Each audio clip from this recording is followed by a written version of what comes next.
West Coast. Oh yeah, you know I had to turn it up for one time. Elliot, you ready? DJ Head, you ready? West Coast. Hey Jeremy, you ready? They know it's time. Let's get it. It's a cold game, cold world, that's why we talk about it. Ain't like everybody else that'll just walk around it. Views is different, snap a picture and now it's vintage. Cause it ain't just talking for the views, that's how he meant it. It's the bigger picture. Yeah, it's the bigger picture. Yeah, it's the big picture. That's crazy. That's crazy. The bigger picture. I actually do know when Roddy's dropping, but I can't talk about that. What's up, bro? What's up, man? What up? What up? What up? What's up with you? I'm from Europe and just want to say big shout out to Bigger Picture, man. Y'all holding it. The bigger picture. Hey, thank you for watching in Europe. Where in Europe are you from? In Switzerland. I'm chilling in Switzerland. Yeah. Switzerland. What time? It's 7 p.m. right now. So being that you're in Switzerland, do you not choose sides? That's the thing. Though. What side though? What side are we supposed to choose? All right. I choose between culture and product. This is the two things that I choose sides between. All right, so pick between Elliot Wilson or Jeremy Head. Which one? Which would you rather share a beer with? Take to the pub and enjoy a beverage. No. I have a better question. Who would you kick out the culture? I would. Hold on. I'm asking this nigga a question. Okay. God damn, Elliot Jr. Okay. All right, hold on. Pick who would you kick out the culture? Jeremy Hecht or Elliot Wilson, Mr. Swiss man? I would. To be fair, you gotta pick one. I will. Let me land my point. You don't interrupt me either, like Elliot Wilson been interrupting people as well. Let's go.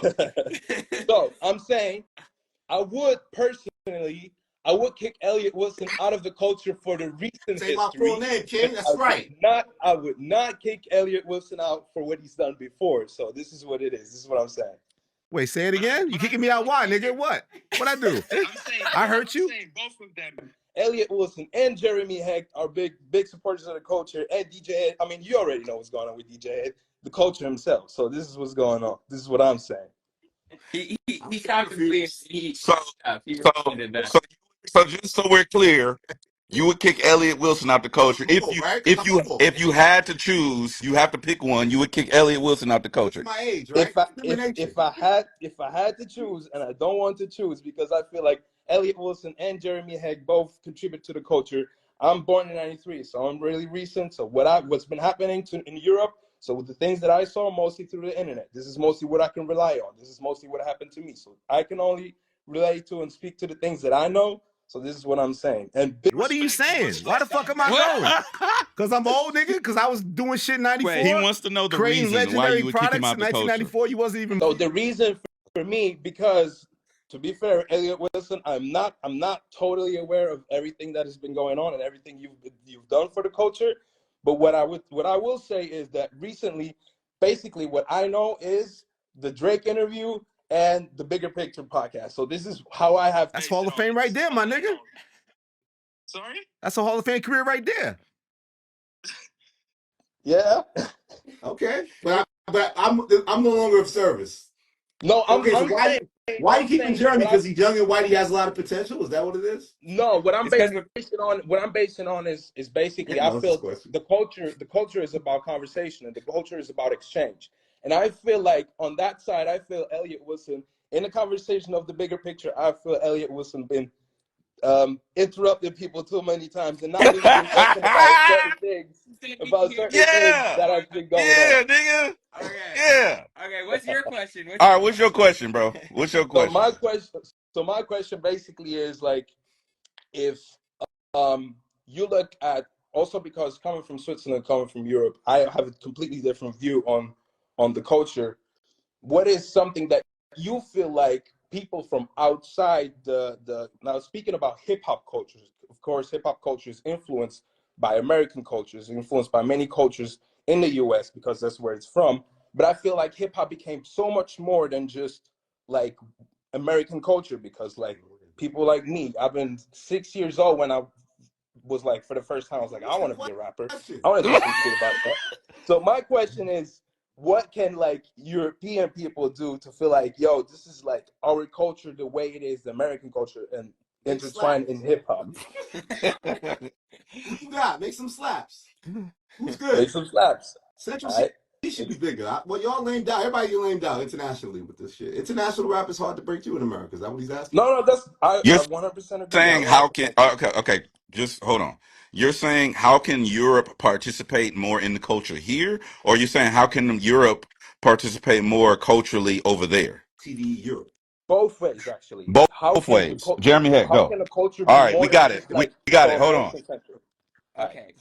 So first of all, you're gonna ask the outsider, Not American. the white Canadian, to speak for how American hip hop You culture. yeah, nigga, you infiltrated. So tell him how to infiltrate.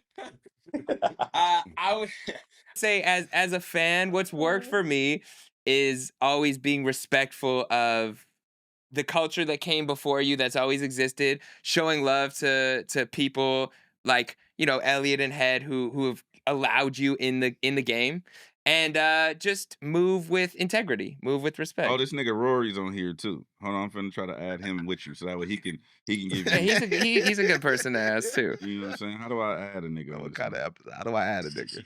No, it's because I already got this nigga on here, but Can you do like a group? I don't know how to do it. You need Elise to help you? No, it won't let me add Rory on top of this nigga. Okay, Anyway, so bang on this nigga. We'll talk all to right, Rory. go Pause. ahead. How does he participate in the culture? I did everything Jeremy said. All right, That's all. Elliot ain't fucking with you. He kicked me out the culture. So I gave him the greatest Drake interview all time, and he kicks me out the culture. So here's what I'll say to you, dog. Because I interrupt Jeremy a couple times. If you want to authentically participate from a European standpoint, Drake interview, I would interrupting lean Jeremy. heavily into your own culture and do your version of what it is. TD Europe. Like don't emulate and don't do a bad caricature of what you think our culture is. Do your shit and present your bring shit your shit to the world. to us. Yes. That's good. You know what I'm saying? And if it's hot, we're gonna connect with it in such an organic way. So. You get what I'm saying? 100%. All right. That's Love, the short answer, we bro. appreciate you. Thank you, bro. Appreciate you. Thank you for watching. Thank you for kicking Elliot Thanks out the for culture. keeping me in. I appreciate it. You know what I'm saying? Question. Yeah, appreciate you, my nigga. When I came up, we used to kick the white people out the culture. What happened? All right. We used to be a society. We used to kick some white people out the culture. Now we keep the white person because they're younger and more about to valuable. crash out. He A gonna strong crash young out. white man. We must keep him. I didn't want to start here. This wasn't me. I was gonna tell him to It's stop. a strong young white gonna man. cut We him must off. keep him here. He gonna crash out for sure. Oh my goodness. Are you adding Rory or are we off? I'm trying to see. Okay. Let me see. Rory ain't got I don't no know. time for He that. might have left. He got shit to do. Yeah, he said. Oh, there we go. Rory. Roars. My fellow white brethren, how's it going? Listen, man, I feel what Drew was saying. You I found out about Elliot through his Rolling Loud run-up interviews. That's the first time. Oh, that's when you first saw it. His Rolling Loud run-up interviews is crazy. The running guns. From what I understand, media. Like I found out about Elliot through his. You got an Elliot podcast coming soon. We'll be back. Hey, But what nah, do you man. think? But So, DJ Head, hey, yes. I agree with you. We need to keep these Canadians out of hip hop. Hey, You agree, right? Rory, I thought we pieced things up. We're bringing it back. I called you to tell you, hope you have a good night the other night. You didn't answer. I was just telling you, hope the day's going good. Come on. Was that because the Knicks lost or something else happened? Oh, that's why you didn't pick up. That makes sense. Okay. Maybe I thought you was trying to be funny because, Head in the West Coast adopted you. I thought you was trying to just be funny. Kick me while I'm down. No. But it's cool. I was Joey opening my Badass dropped head another record today. to lift you up while you were down. Well, I appreciate that. But, Knicks going to win 3 in a row. Elliot's going to be out the culture. And we good. Hey, Rory, since the guy you're talking to, he won't admit it, but you want to talk some shit on Joey's behalf right now? I mean, do winners need to speak? Or do they need to then go? Now that I think about it, I feel like Joey should do halftime at the Super Bowl next year. Okay, let's not See what I'm saying? It's always, You know what? Nah, it's see, you always, know what? we be here. Nah, we doing a pop-up at the Garden. So Absol Pop-up didn't show at the silence the Garden. guy? Absol didn't silence the god. He didn't silence him. I'm walking to the studio right now to talk about that shit. Okay. I love Absol, but that wasn't it. Hey, Rory, tell Maul that the strays I sent his way on our show, I'm offering an olive branch through you. We'll be in LA next week. Oh shit! You scared? You scared? You scared, Jeff? I might actually be in New York next week, though. Ironically. Yeah, Jeremy So, leaves when BET weekend happens. You know. oh damn, Maul's gonna check in with Jeremy. Jeremy, get the fuck out of here. He's, He's like, all the niggas from everywhere is coming. he's going to the Juno Awards. Hey, great award show, Uno. good establishment, our Canadian Grammys. Look, you know your history. Well, I hit y'all when I get out there. That's not me checking in. I'm just saying, like, I'll hit y'all when I get. Check in with Jeremy. He runs all things LA. All right. Peace, bro. Yo. All right. The big Episode 50. This is 50. 50. This is 50. How you guys feeling? 50 weeks in. You spilled some shit on yourself? What's going on there? Yeah, I did. There I you go. spilled some Excited. water. Oh, look at us. Wow. There we go. For the one Episode time. 50. Oh, we get to hear our theme song and get hype? Okay. I'm not getting hyped. I'm getting hyped. It's a slap.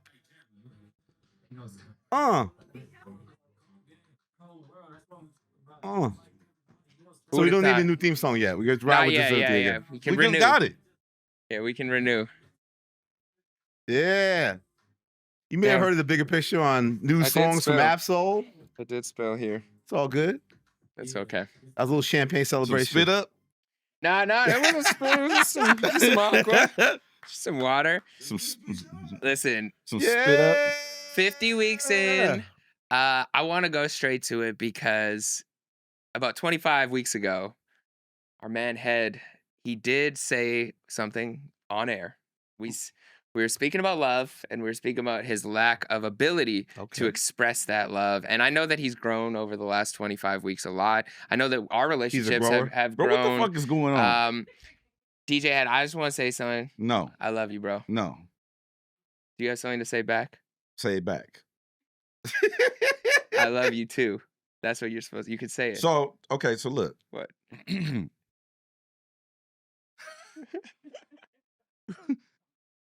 When you say that, Yeah. with the intention of reciprocity. No intention. I'm just expressing it. Okay, but you said, what are you supposed to say back? I would love to hear it. No, that's not what you said. You said you're supposed to say it back, right? Yeah. That means that there was intent for reciprocity on your message, right? So that means that the intent was disingenuous from the start. If I take you out to eat, yes, and I expect some pussy. Hold up. What? How about you just use someone else in this example? You're taking out a woman to eat, okay? I'm just saying, if I take you out and I expect sexual gratification, not me, but somebody else afterwards, that makes the dinner that I took you out to disingenuous.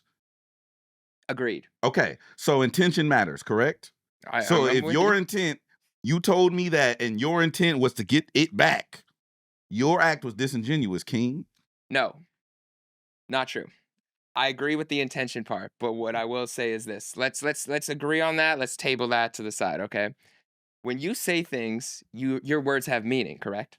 I would assume so. When you say things out loud, you usually speak with intention, right? Usually. You would say most of the time. Typically. And so, would you say when we film, it's a typical occasion? You say things you mean on this set. I would say it's a ongoing reoccurrence. Okay. So when you spoke the words out loud and said something to the effect of, when we get to episode 50, that is when I will express love. Did you mean that with intent? Oh, he did say that. When did I say that? He got you. You got the footage? We will put the footage in here. You don't tell nobody you love. Shout out to ladies? Rhapsody. I love you. Yeah, you're not. I'm quite fond of you. Yeah. Quite fun. No, I fuck with you. I enjoy your company. Yeah, you cool. Fuck with you. Yeah, bet. Episode 50. Can we get a I love you? Yeah. Okay. We get episode 50. You damn right. Okay. All right. Okay. I probably love you niggas by then. Okay. You know what I'm saying? There we go. Do you have it? I don't have it off top. Oh well, shit. Until you see the footage, listen, you won't remember.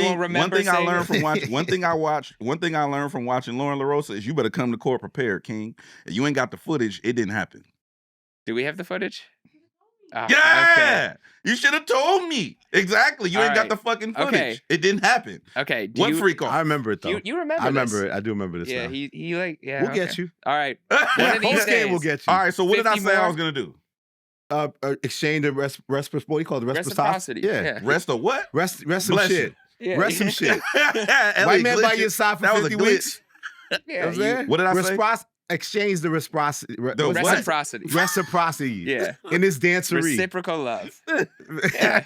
Reciprocity. You said It's it's a a rhapsody, dancery. and Eat you some were more like, reciprocity. yeah. Yeah. You eat too good many for you. carbs. It's Eat good some for you. reciprocity. It's too early to say that word. All right. Well, the love will be somewhere in It the is future. reciprocated though. I fuck Do you with feel you. I know any it is. closer after 50 weeks sitting next to either one of us? Do I feel what? Any closer to us? I mean, 50 well, the weeks of set us got a working little together? shrinkage, so we closer in proximity. Yes. Okay. Physically. That's fair. Well, 50 weeks in, we also had a huge week last week.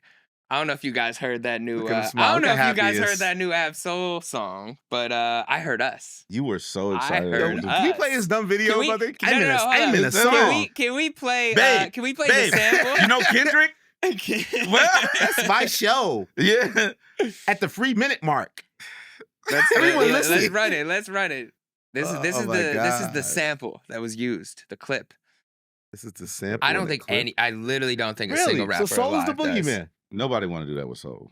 He's Why? different. Why? I mean, I know he's dope, but why? Like nobody want to do that with Soul. Soul not. So Soul is the boogeyman. Nobody want to do that with Soul. He's Why? different. Why? I mean, I know he's dope. different. Why? Like nobody want to do that with Soul. Soul not that. Dot. It ain't gonna be no bops. It ain't gonna be nothing. You'll get. Daylight with shades on. Yeah.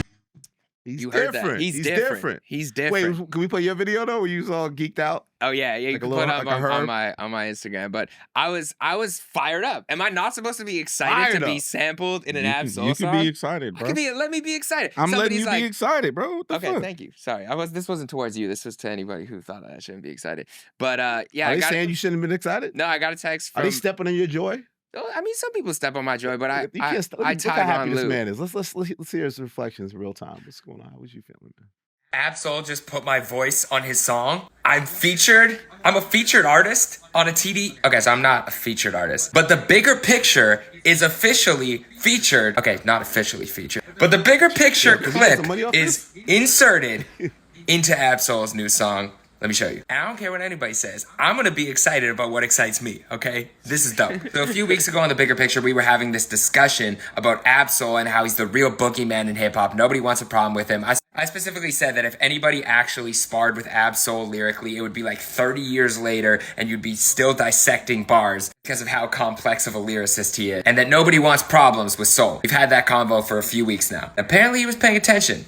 I don't think any. I literally don't think really? a single That's rapper. Fine. We don't have to listen again. But yeah, we made it. Where were you guys when you heard the sample? Did you know this sample was coming? Look at the top. Here we go. That was It Tuesday. begins. That was when that dropped. Yeah, so you said, I do 2 a.m. Absol hit me. Carson. I been knew this was coming. I didn't tell y'all niggas. That was your energy, right? No, it wasn't nothing big. It wasn't nothing major. It's just a statement. So what did you know that the song was coming? Did he give you a heads up that he sampled your voice? Ask one question at a time. Okay. Did Ab Soul give DJ Head a heads up? In theory, yes. In theory. Okay, but you didn't know exactly what it would be. It was just like a general statement that He something- tried to tell me. in his own words. In and it his didn't- own and way. it didn't- In it his didn't own necessarily in land his fully. own way, he tried to tell me, yes. So he called you 2 a.m. and said, what's up? So what's up, he's fool? layered even when he talks. Like he talks in metaphors. Kind of. Like he does talk like he talk kind of like how he rap. Okay. You know what I'm saying? And then 10 days later, you're like, that's what he meant. Nah, I get right away what he means because he will talk through it. Mm. Like it's real time. But yeah. What's the next question? Did you know that the song was dropping that day? No.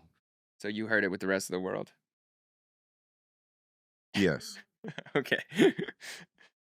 Yeah. So what do we feel Absol's intentions are with this record? I know his intention. Do you Okay, want to would you clarify like it so to that share? I don't jump out and tweet things and then you, instead of hitting us in the group chat that we were talking in 2 minutes later, hit me publicly on Twitter with one of these emojis rather than just being, yo, heck, that's Oh, wait, not I actually missed what this. What'd he Absol do? What meant. happened? What'd you do? Put the tweet up. I tweeted, this was, I think I had listened like once. I was just so hype. I was just excited. I wasn't even really dissecting the just bar. did. I just jumped out the window and I was like, here we go. This is what we're talking about. This is a warning. Joey doesn't want it with Absol. Something to that effect. And then had quote tweeted and just did. Meanwhile, we're talking in the group chat like 2 seconds before that. And then you said something like nothing is back on or something like Yeah. that. What did you say? This is not like that. It's like as Jeremy Heck jumped out the window, and it's again, I'm trying to. Okay, I'm going to take accountability. Okay. That's what I posted. Yeah. Tried to tell you Absol's not the one to mess with. This is a warning shot, but Joey doesn't want it with Soul. Damn. It's like, what? Instigator. And Yeah. the man just said, I listened to it like one time. And then I just I have a more nuanced take after listening to it 3 or 4 times. But continue. Okay. So the reason I did this is because I'm gonna take accountability for myself. We have to understand the responsibility that we have. There's not a lot of media, quote unquote, from this side of the map. Mhm. I don't know. Again, Rory and them, they do what they gonna do. Joe and them, they do what they gonna do. Lauren, I trust emphatically. Lauren LaRosa, I trust emphatically with. Lauren is so much better than Elliot. You know, if you're journalism. This is not about Elliot right now. I'm taking. You know, she's the best journalist in the game, Jeremy. Is she the new GOAT? She's the new GOAT, apparently. Interviews is pretty good too. Go ahead, I'm sorry. So You gotta pat Elliot on the back before you do all this. You gotta say, like, I know I'm sitting next like to the Lauren GOAT. LaRosa free mentions and off then go already there. before the show starts. He did. Right? He got You're a fan of that Lauren LaRosa. I'm a fan of the diligence. I love diligence too. So, well, you also great on the curve. So you have to look at the landscape of things. Nobody facts checks. Nobody like everybody just jump out the window after one listen. You know what I'm saying? So it's like, you know, I'm looking at the landscape. Anyway, I'm gonna take accountability and be as being one of the people who have to be more responsible with how I conduct myself. The Coast Guard in media. Okay. Because I know that, and I took a lot of people have been sending me tweets all week about who are you and this ain't that and why are you speaking for niggas who ain't speak. You don't know who I talk to. You know what I'm saying? Who are you? Who gave you the authority to speak on these niggas? I don't speak for niggas unless they tell me to speak for them. Otherwise, I would say I'm speaking for me, right? Mhm. So I talked to. This is not what Jeremy Heck said it was. This is literally like almost what Daylight did. Yeah. It's like, hey, this is my thought on everything that's going on. It wasn't offensive to West Coast rappers. It wasn't meant to be malicious towards West Coast rappers. It wasn't a warning shot across the bow for Joey. It was him addressing just everything that went on because everybody was expecting. One, even Elliott Wilson gave Absol credit for being one of the people who kind of kicked this whole thing off with the Red Bull Cypher, right? Yep. So him being almost the starting point for the fire, right? For with him, Big Sean, and Joey Badass in that cypher. Even if you watch the cypher back, it wasn't funk in the room. No, not at all. It was just camaraderie, like, oh, I'm better than you, like it's friendly competition. So then it spiraled into this thing, and it kind of turned Joey Badass into like this, like the villain, like Thor. I mean, not Thor, fucking Thanos. They was like calling him. I would say Gore the God Butcher. I wouldn't even say Thanos because Thanos had minions and all this other kind of shit. He didn't really do that. Like Gore the God Butcher is like go look up the MCU in the last Thor, Love and Thunder wasn't the greatest, whatever. Shout out to Taika Waititi. But nerd./ yeah. But anyway, I'm just saying this was literally just Soul addressing the landscape of things. It was almost akin to like Watch the Party Die when that came out. It was just like, hey, this is my thoughts on everything. It was a reflection. It's a reflection of everything. And do you think we inspired that somewhat with our boogeyman talk and our situation, which is why he used the clip? Yeah, for sure. Yeah. But he was just like, no, just make it clear, like that's not what this is. And I'm like, all right, for sure, I'll talk about it. But because you tweeted, you said it's not back on in quotes. This is clarity. That's all. That's it. So the very thing that Jeremy did is the type of shit you didn't want to happen. And correct. Your man right here just did it. That's why I did the hand on the face because it's like Jeremy. So I'm gonna be honest with you. I look at you two as higher esteem than certain other people, right? Thank you. Because it's like No, like Jeremy, we all seen Jeremy get cracking in the laptop. He got notes. he got notes from episode 27 right now in his laptop that he still ain't reconciled with himself. Like, That's I should have true. talked about this shit. That's very true. Broke that bar down, right? Whereas you, Elliot Wilson, you know, you have your sources and you do your due diligence too. So I don't want us to get caught up in the hamster wheel that everyone else is in. Yeah. Because people do look at us differently. And that's not coming from me. That's coming from people who I look at differently. It's like, no, nigga, you have a responsibility because I don't get I always talk about this. I don't get the luxury of just saying whatever I want. And now I'm passing that responsibility off to you, to Jeremy, to Gina, you know, to certain people who is like, we're kind of representing we're representing a certain caliber of media that is not the same as other platforms who just run with salacious, you know, whatever, you know, stay on stream content. Yeah. So I expected a stern talking to this episode. there was no stern No, talking I to. did. I expected it, and that's fine. And I do receive that. We do. Hold on, before you say that, we do get to be fans, and this is what I was trying to tell Gina as well. Like, we do get to be excited. We do get to have knee-jerk reactions. We get to have a get 'em moment. Get 'em. We do get to still participate in fandom. But as we're participating in fandom, just be mindful that Jeremy Heck, you're from Winnipeg, Canada. Correct. You moved to Los Angeles. You're now a West Coast media pundit, right? You're a journalist, a hip hop journalist. You do red carpets. You do all kind of shit. You're not the same thing as somebody just sitting in their room streaming from wherever the fuck they're streaming from. You know what I'm saying? Yeah, you have a different level of access. Yeah. So, and you represent two media platforms. You represent a conglomerate, whereas you don't necessarily get the luxury of fanning out that most people get. And that's what I was trying to explain to Gina when we was on our show too. We're on a nationally syndicated radio show. We don't get the luxury of just, fuck it, it's just how I feel. That's over with once you accept that responsibility of a certain platform. So I'm taking accountability in the same way. It's like, damn, I don't get to fan out like I used to because, I'm a fan. Fabulous dropped, when he dropped the freestyle where he was like, I think he was dressed like a cowboy. And I wanted to like, oh my God, I wanted to jump out the window like, Fabulous is the greatest rapper ever. I can't say shit like that publicly because now you start a whole conversation and then that can inadvertently start some bullshit. You know what I mean? Just, anyway, that's my soliloquy. What did you guys think of the song? Rory just implied he didn't really love it too tough. Well, I just wanted to explain first on, like, on the warning, I take back in the sense of, like, it wasn't a warning towards Joey, and I never thought, even on first listen, it was a warning like, I'm stepping in the ring, Joey, don't come at me. It was basically just a showcase of, like, I can still rap at the highest level, I can still bar up, just so you know, I'm not really in this, but, you know, other rappers, beware of Absol's pen. But I also think it was a warning towards people not getting like he said, he had a bar, he said, don't get yourself in trouble, right? He's like, I see the hustle, don't get yourself in trouble. I think it was also letting people know, like, let's keep it like we said we were going to keep it. This is rap. This is friendly. There's a friendly fade. He was the mediator in that cypher. He really said, like, here's the rules. Like, don't make it any further than it needed to be. He addressed the daylight bar on about the bridge, and he was like, you know, that was insensitive, but you also don't know our relationship. He addressed the Ray Vaughn maybe going too far with some of those Diddy punches, and he even said, like, he wanted all the smoke because he's so blunt. Like, but Soul is fair. So Soul was basically saying, like, I'm objective here, but I have real ties to Joey and Pro Era and real ties to TD. He put a Smokers Club chain on that picture, the Doughburger picture, and that was a tour that Absol and Joey Badass and Pro Era did together. And he had a Pro Era chain and a TDE chain. So all of that to me was like unity and showcasing, like, this is what happened. This is a reflection on the battle. Here's everything I think. Here's what actually went down. And I do think it was almost a warning of, like, let's make sure we don't take it any further. Because I will say there was some people, we didn't talk about it last week, there were some people who dropped songs after the Daylight closer that I felt were too real. Like, I didn't even speak on those. Like, you talk about using your platform responsibly. There's certain songs I didn't even post, speak about, or, like, dissect, because I'm like, these bars I believe.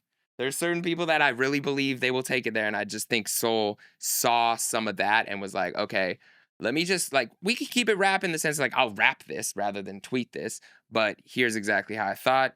Here's what happened. Let's keep it there. And I talked to Soul too. I want to mention this. When I did talk to Soul about it, he mentioned that too. Like, he wanted to show people, not him. Okay, I'll name names. Absol, Daylight, Joey Badass, and Big Sean all intentionally wanted to show people that we can friendly spar in competitive sport, and it just be that. Like, it doesn't have to be what it was last year. It doesn't have to be like that.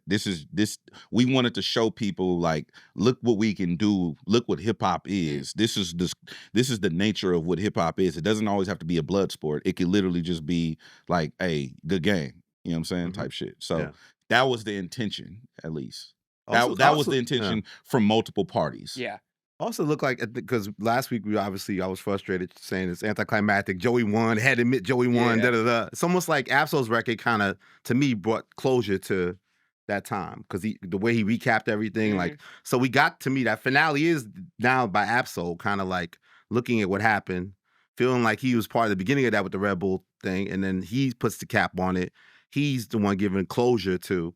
But to me, it's again, I didn't necessarily love the song. I thought it could have been better, but I loved his effort and I loved his energy, and I love the inspiration that these moments have had. Like I was saying, like, these people have been inspired, and I think it's been great for people's careers.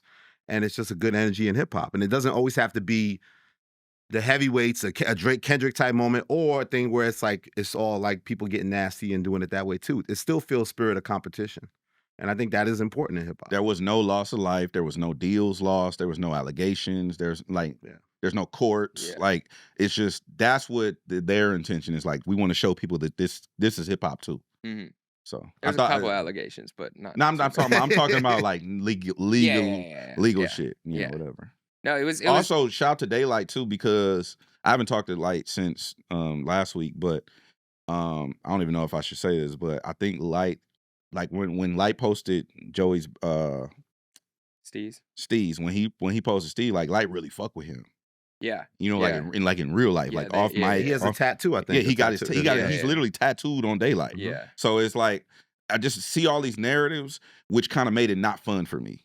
Yeah. And so you wasn't having a lot of fun last week. And you had to deal with it. And people always look at it like, like, even I saw Rory and Maul making fun. I was like, bro, everything is not, I don't give a fuck, if I'm being perfectly honest. I don't care if Rayvon won. I don't give a fuck if Big Sean won. I don't give a fuck if Joey Bada. I don't give a fuck. I like the competitive nature of the sport. But what people don't know is trying to, first of all, just trying to exist in a space with integrity is difficult. Yeah. Right? In a space that doesn't have much of it. At all, right? Then trying to navigate conversations without with people, if people, like, let's say, for instance, I talked to someone who talked to Joey. Yeah. And it's like, hey, here's what's going on. I don't want nobody to know, like, that I'm telling you this, but this was going on. This ain't that. I don't have no problem with this nigga. Can you call this nigga for me? Whatever. Just saying, just hypothetically speaking. It's difficult to navigate the conversations in front of this while protecting the sanctity of those conversations. So when you see it spiral, and no pun intended, when you see everything spiral out, it's like it becomes not fun. Not because, oh, your man is losing, he's taking a bath out here, that's why you're not. That's why looks like that. It's like, no, nigga, I'm trying to figure out how to combat the noise and the morons with facts and structure. Again, not willing to violate the sanctity of relationships while doing so. It's just a difficult task that I don't expect many people to relate to. Did you have fun at the GNX tour in Los Angeles? Hell yeah. Night 3. Absolutely. Was it night 3? Night 3. Peekaboo. AZ Chike. You tweeted Peekaboo and you had the picture of him. Did you have convos with Chike beforehand, or why were you so excited for that moment? What did that moment mean? Say the question differently. Okay, why I did tweet Peekaboo. You did before the show started. Yes. That's what you're asking me? Yeah. Oh, so you gave us a little hint. It was a little hint. Looking a little back Easter egg. Yeah, a little Easter egg. But I'm saying, why did that moment feel so special in terms of Chike and maybe your relationship with him? Because Chike is my guy, man. Like, so Chike, it's a fun fact, and I'm not gloating. So years ago, for the BT experience, I had this thing called the Kick Experience. I was in charge of running the entire stage and a booking event and everything for the Kick Experience 2 years in a row. We actually won an award. Shout out to my dude Franz. But what happened was the first year it was insane. We had RJ perform. He climbed up on the thing. He performed. We had kids everywhere. They didn't have enough security, no barricades. It was pandemonium. Second year, we agreed to come back. We did it. I had one of the biggest activations you could think of. It's called the BT Kick Experience. You can literally Google it, Alex, if you want. DJ Head Kick Experience, presented by Sprite. Okay. I had Rucci, Roddy, Saweetie. Like my stage was fucking amazing. Chike was part of that. Oh wow. Was part of that whole movement. What year around is this? This is like 7 years ago, Hmm. something like that. I had Kalen for real. Actually, fun fact. I know we don't get to Rock Nation because of King Push, but fun fact. Sherry Bryant, yep. Sherry Bryant, who was the co-CEO of Rock Nation, was in the crowd for my stage at BET, saw Kalen on my stage, and that's how Kalen for Wow. So he got the deal. He ended up getting signed to Rock Nation. Dope. Anyway, the reason why this excites me is because all these dudes are like my little homies, like they're like my little bros, you know what I'm saying? And Chike is somebody who's super focused. Like I can call him and say, "Hey, do this." I put him over there in the boot camp that we got. He's like, "I'm gonna go over there, sit with Jason Martin and do the whole thing." Like, so Chike is one of them people. He knows what he's doing, but he's not uncoachable. And a lot of these dudes who get motion, also Chike just got a crazy deal. Shout out to Tim Henshaw, Free Lunch, and Warner. But Chike just got his first big record deal. You know what I'm saying? Yep. This year or whatever. And I'm excited for my homies doing things properly, because it's easy for them to go back and do other stuff that they were doing before. You know what I mean? So then also I knew like kind of behind the scenes as far as like he was campaigning to get on this show. Like, and y'all saw his story or whatever. So when that day when I knew it was going down, I was like, You're just happy for him. I couldn't wait. And I didn't tell nobody. Like, so I knew. I went to the show. It was me, my producer, Nay, Salas, my manager, and I took Gina with me, right? So Gina comes late. I didn't tell Gina that Chike, because her and Chike are like really good friends. So I didn't tell Gina that Chike was going to perform. Oh wow, that's dope. So as you know, Calmatic been following Dot and you know, everything, right? shooting a lot of different things. So I text Cal. I'm like, "Yo, Cal, I think Gina's here." And so he came right when Chike came out and shot Gina. She's standing on a chair. She found a chair. No. Yeah, she found she found a chair to stand on, and she's losing her fucking mind. And I was just like, just as a big brother, I'm just looking like, this shit is fucking dope. You know what I mean? So like, that was dope for me. No, it was super dope to see him tell that story where he was like talking about like A, the closed mouth is never fed, and B, nothing is handed to you, especially when you're ungrateful for what you have. Like the people who are the most grateful for what they've been given always get more. And I think he really exemplified that of like, there's a lot of features on that album, and he was the only person to touch the stage from GNX besides Kendrick. But the way he went about it was the right way. Like, he didn't assume he was going to get on that stage. He didn't say, like, put me on. But he was like, I'm here if you need anything. I would love to be of service to you, Kendrick. Let me know. And Chike is to be an example for most artists who feel entitled. Yes. Dot has mentioned that on 2 different records. Yeah, I hate people that feel entitled. Right. And then on actually 3 times, because he talked about his granny, but he mentioned entitlement in another record. I forgot what it was. But I'm not speaking for Dot. I really, really dislike entitlement on every level. Yeah. Like, Jeremy Heck doesn't owe you a listen to your album. Elliot Wilson doesn't owe you an interview. I don't owe you to play your song, to review your song, anything. Everything is a gift, because nobody owes you shit. You know what I'm saying? So like, and Kendrick already gave you. If you're on the album, that is the gift. That was the gift. That was a gift. The pop out was a gift. Not even fuck the album. The pop out was the gift. Yeah. You know what I'm saying? Yeah. I treat it as a gift. I thank him all the time. Hey, bro, good looking. Thank you, bro. I appreciate that. Because he didn't have to do that. Yeah. And you know what I'm saying? It's just like, most of the time, these are once in a lifetime opportunities that people never. He performed at SoFi Stadium. Yeah. You know what I'm saying? No, and like he said, he had to go to rehearsal. He had to really prepare and go. There's a process also. There's a procedure. I just think that a lot of artists, a lot of humans just feel entitled to your time, your energy, a phone call, everything. Even I told my mom, like, if I call my mom and she picks up the phone, I'm grateful. Yeah. You know what I'm saying? And I look at it as a two-way street, always. If somebody answers my text message, I'm grateful. When y'all hit me back, I'm grateful. If I hit y'all back, y'all should be grateful because we don't owe anyone any interaction for anything. So the way the track went about it is the right way, and I encourage many artists to approach the business in this way. Just be grateful that you even have a nigga email to pitch your shit. Yeah. You know what I'm saying? What was the difference between for you watching the show from Atlanta when you saw it then to seeing it in LA? Totally different, bro. Because I was talking to Soundwave. Shout out to Soundwave. Go do your Googles. One of the greats. Wave is like different, bro.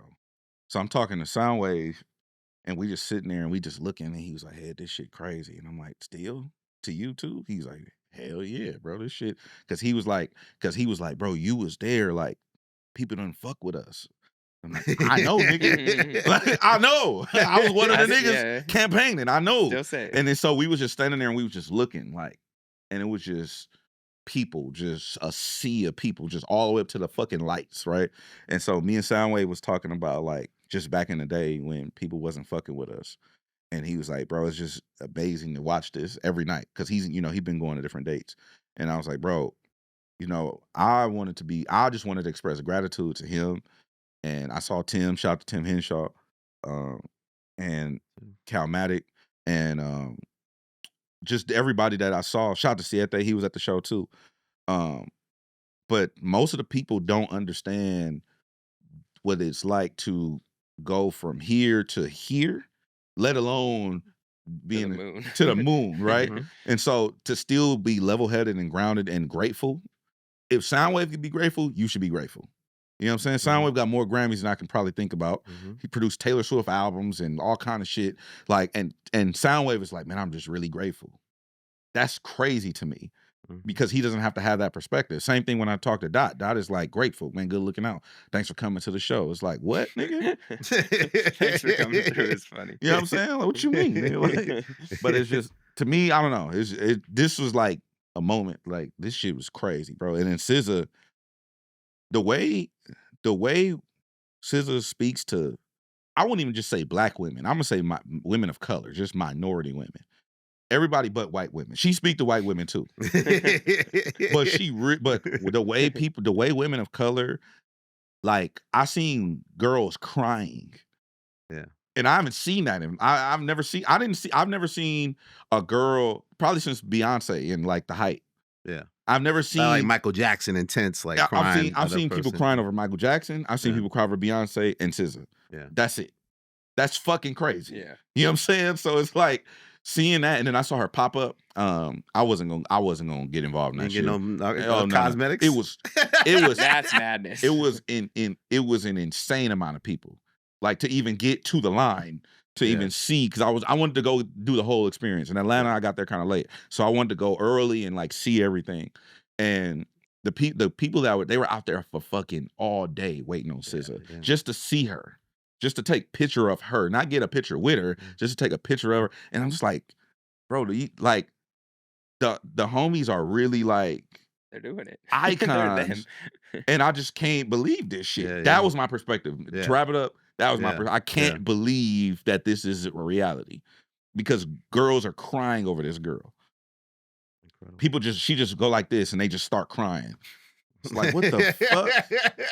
That's crazy power. to you? Like, who would you cry over? I don't think I've ever been that level of fandom for anyone. Like, That's what I I'm can't even saying. imagine. Like, that's different. Yeah. What about you? We're gonna find a clip of Jeremy at an Eminem show. Slim, I want my wife spaghetti. Mom spaghetti. No, it'd be Big Sean. Yeah. It'd So be Big Sean walked in here. Oh no, you talked to Big Sean. But the thing is, like, what if you were in Winnipeg and your parents? Were you a basement nigga? Yes. Okay. See, he answered it. I was. Anyway. You know what I mean. So look, basement kid. Entrapment, episode 50. Yeah, I got him. So you were a basement person. Yes. All right. So if Big Sean just pulled up, to your parents' house while you in Winnipeg, you wouldn't have cried? And it was like, yo, Jeremy, I fuck with you, bro. You my guy. Yeah, if he's like, yo, I heard one of your songs, bro. It's like, yeah, of course. You would have cried? No, maybe not cry, but I would have been like, what's happening?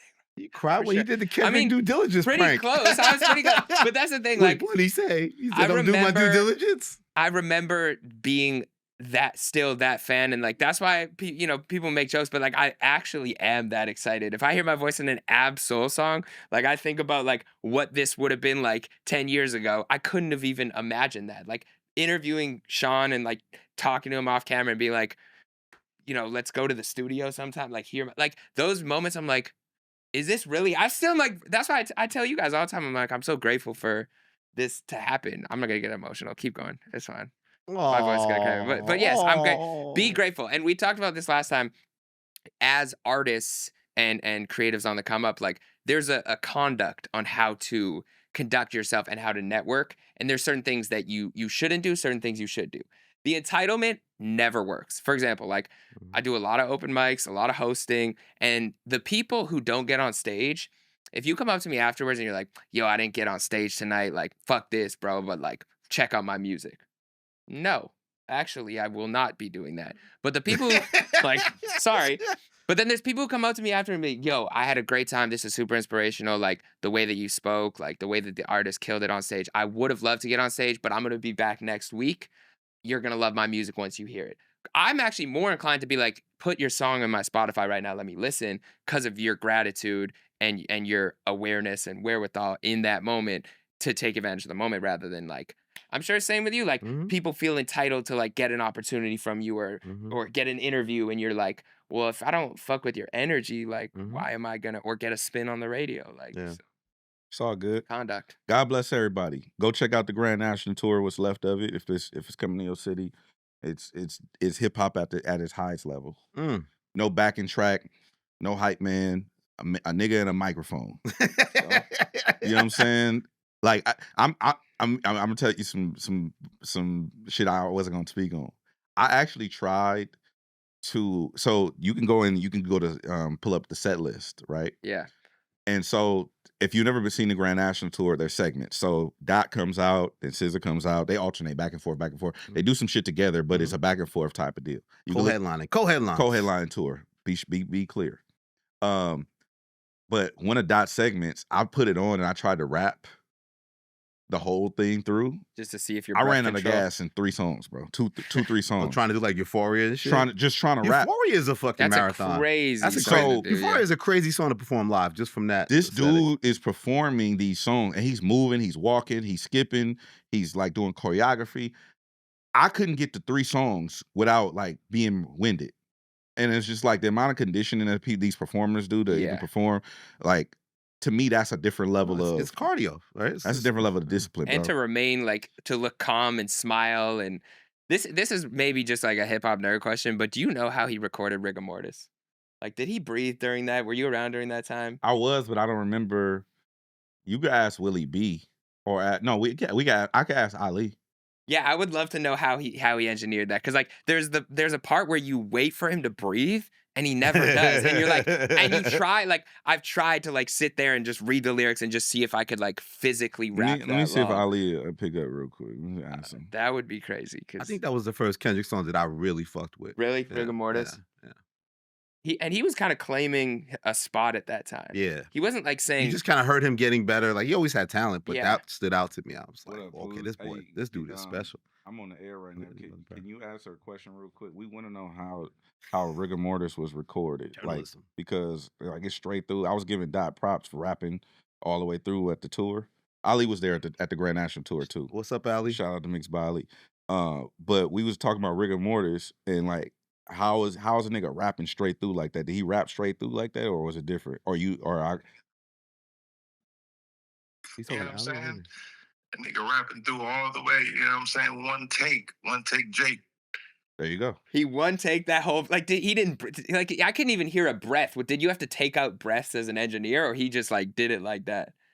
Wow, man, that dude right there is super sane, man. You don't need to breathe when you're making hits. See? There you go. All right, I'm gonna hit you later, fool.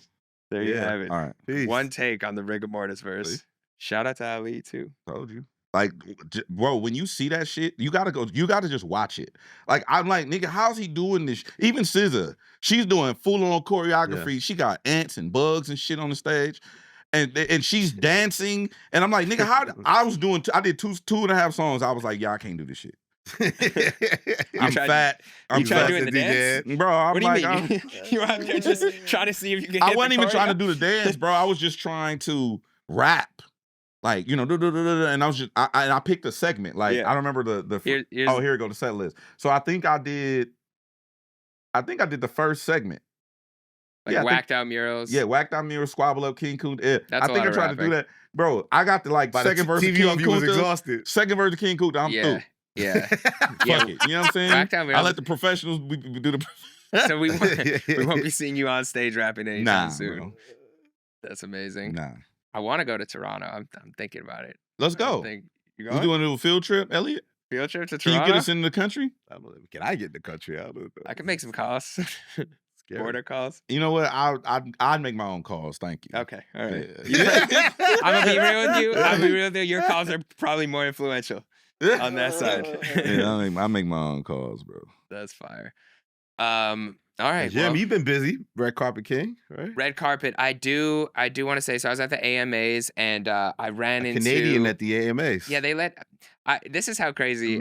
America's Music Awards. You remember? I think it was on Summer 16 when Drake said, "I'm not even from around here. How they let me run it down here." That's how you felt? I'm so crazy. I posted an Instagram picture like 2 months after moving here and used that as my caption. I hadn't done anything. I hadn't done anything to run it down here. But yeah, I made it into the AMAs. Me, CT, and Elise were there, and we ran into a friend of the show. Oh, here we go. Tommy Richman. I had never met him in Friend person. of the show. Friend of the show. Elliot, that's your homie? No, friend, man. friend, maybe in quotes. He don't fuck with Elliot Wilson But and Death Row? But I will say, I didn't speak on behalf of all of us, but I did tell him, I said, listen, I know we give you a hard time on the show, but I do fuck with the music. I am a fan. And he said, Pieced it up. and he did say, I'm a fan of what you do too. So there's no white on white crime. I can't speak for the whole panel, but this is my interaction with Tommy Richman. Oh my God, this guy. Don't you inherit the beefs? I do, but Tommy, what's a music video that changed your life when you were growing I up? know that guy. Nice to meet you, by the way. Yeah, you too, Jeremy. I know. Good to meet you. I was like, we'll deal with that after. I fuck with what you doing, man. Hey, you too, bro. I know. We give you a hard time on the show, but we all fuck with you. Like, I did say we all fuck I'm with you. My excited bad. to see where you take everything, man. And I'm glad we got to meet. I appreciate it. Yeah, you too, bro. Yeah, 100%. All right, bro. He did do that smile like, I know you are, man. Yeah, he did. So actually, I did kind of piece it up on behalf of all of us. If anyone has any objections, speak now or forever. You've been pieced up. Though. I told you I've been fucking with Tommy. Yeah. I think he's just young, bro. Yeah. You were young too. You used to do egregious shit. That's very true. You know what I'm saying? You have to write these people a little bit of leisure. slack. You know, just a little bit. All right, so we're not mad at Jeremy for squashing the beef with it. I'm not mad at Jeremy for nothing. Thanks. There you go. That's as close as I'll get to that That's- L word. it's almost Oh my You know what? God. You That's niggas good. trying to, you So- gotta so- romanticize everything. I romanticize my life. I feel like I live in a movie. It's a homoerotic That's show. close enough for your I love you from the DJ. You know, he told me he didn't hate my hair. Well, gotta take what you can get. You were speaking about this earlier, but Rock Nation. I turned to our Rock Nation expert here, That was a Pusha T. crazy diamond that you Yeah, don't do they? That was wow. Somebody What's that? said they It were was- throwing up Illuminati signs in the Diddy trial. They were giving him Oh, like yeah. these No, he's signs, doing and a he was heart, nodding yeah. back, and he's like, "I got you, I got you." But Pusha T and the Clipse, It's finally happening. Rock We have a Nation. date, July 11th, I think. new, Let God sort him out. great title. What do you think? I heard an early review of the album. Review or like you heard the album? I heard an early recap. Look at This these- is like somebody's just look at telling you little- about that. Look at his little fingers. Look how excited he is. He's kind of like robotically like calculating what he could say. Heard some shit. Or the BPM. That was a BPM counter. I can't wait to hear it in its totality. You heard it. So what can you say about the early recap? Wait, what's a recap? What did he talk about? You reviewed it? A recap? Did you hear it? Do you own it? Do you have a song on your phone? Like, what are we talking about? here? I don't have the album in my or song. Pusha played it for you over the phone? I don't have any. Somebody you know heard it Maybe because they're on it. what? I was just trying. You know, I was just trying. I don't trust him, and I don't trust Low Key.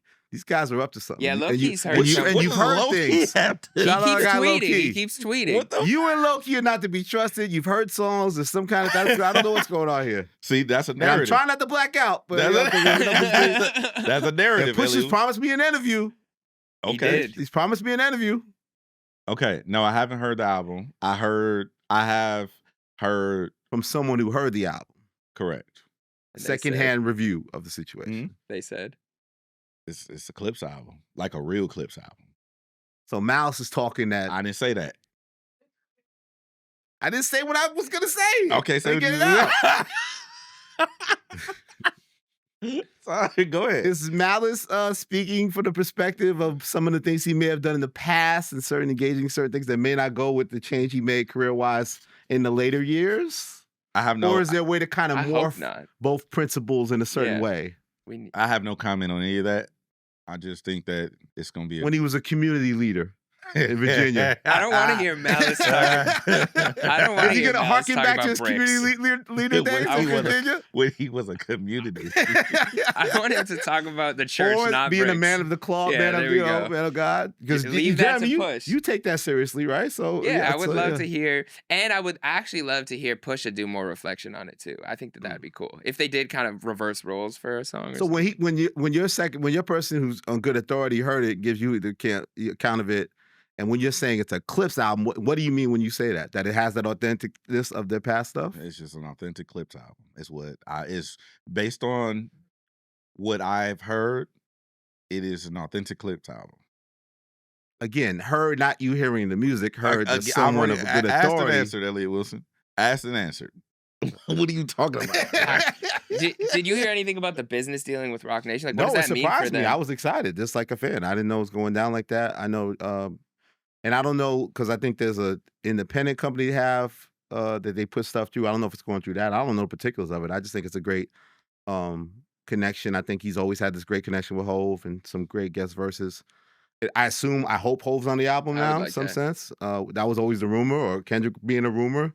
I think we get all that. You know, I think it's going to be quality, and I think that I like the marketing they've done so far and how they presented it. And I think that's part to me what it's about. I think Rock Nation is really good at marketing and promotion and stuff like that. So I think it puts a lot of more eyes on it too. And the fact that the Pharrell Association, I love the Pharrell. the Louis Vuitton thing, they said it was recorded overseas, mostly in the Louis Vuitton office in Europe. So I love it. Yeah, I'm excited to hear Pharrell production on that album. I know there's somebody else. What out you there. mean? You smiling too much, like you're Jeremy or some shit, man. I'm just I can't. I don't think you're just that happy off some other motherfucker telling you heard the songs and you ain't heard nothing. What That's you how I feel. mean? I'm just chilling. Would you think there'll be another great week in hip hop when that drops? I'm not doing that no more. Is Everybody- Kendrick, is Chat, Kendrick, is Kendrick Chat, Lamar? you fucked. You know what I'm saying? Everybody's like, "Hey, what happened?" All right, well, fuck it then. No, Does it bother I'm you not that saying people? shit. Does it bother you that people probably expect that I should know if Sean Jay-Z Carter is on the album, and you should know if Kendrick Lamar Duckworth is on the No, album? I don't give a fuck what people's expectations are. Were you bothered by any of the comments last week? Did you read the chat What comment? Which one? on our last episode? Nah. They were comparing you to somebody you did a debate with I'm so confused. Oh, Maul? in our comment section. Yeah, About what? about not admitting to the one thing. Oh, I don't care about that. Okay, but you haven't reflected the last week and been like, "All right, No. I'm ready to admit." No, Elliot Wilson, B. Dot, Jeremy. enough people declared it. You're like, I don't need to get involved in that. Yeah, everybody already declared what they're gonna declare. Well, I got to do it. Did you hear what he said on the new New York Knicks anthem, Elliot? He said, "King of my city, like the newborn prince, call me Joey Brunson." He said this on what song? They just dropped a New York Knicks anthem remix with Busta Rhymes. Busta Oh, I Rhymes, didn't hear this. Papoose. I missed this. I gotta check that out. I like that. Yeah, he likes to. He's running with the Joey Brunson. Nickname. Yeah. I like that. I said he's not the king yet, but I did say he is the Fresh Prince. I think he's ready to take that crown at some point. I will say Nas is breathing and Nas is active, so you can't take away the crown from Nas. I know this is irking There's you. a guy named Jay-Z. But Jay isn't okay, actively participating. Like we talk about, like he is the all-time king. I'm not giving but right now it's not like he's dropping albums or trying to participate. Nas has dropped like whatever 6 Hit albums in Boy the last albums, 5 yeah, years the premiere that are album's still coming. high quality, Grammy nominated. Shout out Nas. Hove will probably come out and shake the game up with a verse and step back out. But Joey he's aiming for that momentary crown, whether you want to call him the king or not, or the prince right now. I think if he drops that great album, we could see Ice Spice out of here. What is it, y'all? What is the problem with Ice Spice? I have no issue. She got her oats back. She's back on the oats. She found them. No, she lost them for a bit, and then she went to Costco and Ice she Spice found is a them. cool ass person. I sat next to Ice Spice at the BT Awards. I'm sure she's great. I have no problem with Ice Spice. Just chilling, minding her own fucking Did she business. fart? Did she fart? Like, did it smell? Did it smell when you were sitting next to her? What is he on? She mentions farts in every bar. It's not me. I don't know, bro. But it could be a cause of the. I don't have a sense of smell, Jeremy. I don't know if she farted, and I don't know what she smelled like. Is that better? That works. Yeah, that's clarity. Yeah. Shout out to Swiss. Oh my god. Yeah. Yes. Do you think the Knicks will? Can they pull it off? We pray. We okay. pray. All right. We'll let God sort them out. We'll let God sort them out. Okay. It doesn't look good. No, it doesn't. But they lose a game, it's over, right? Yeah, they're down 3-1. And also, I wanted the Wolves to win the other side. OKC's whooped them. Who wants to see OKC and the fucking Pacers in the thing? It's terrible. But the NBA probably didn't love it. So let me ask you a question. Yes. If the Knicks win a championship, they're going to tear the city down. Yeah. If that's your the question.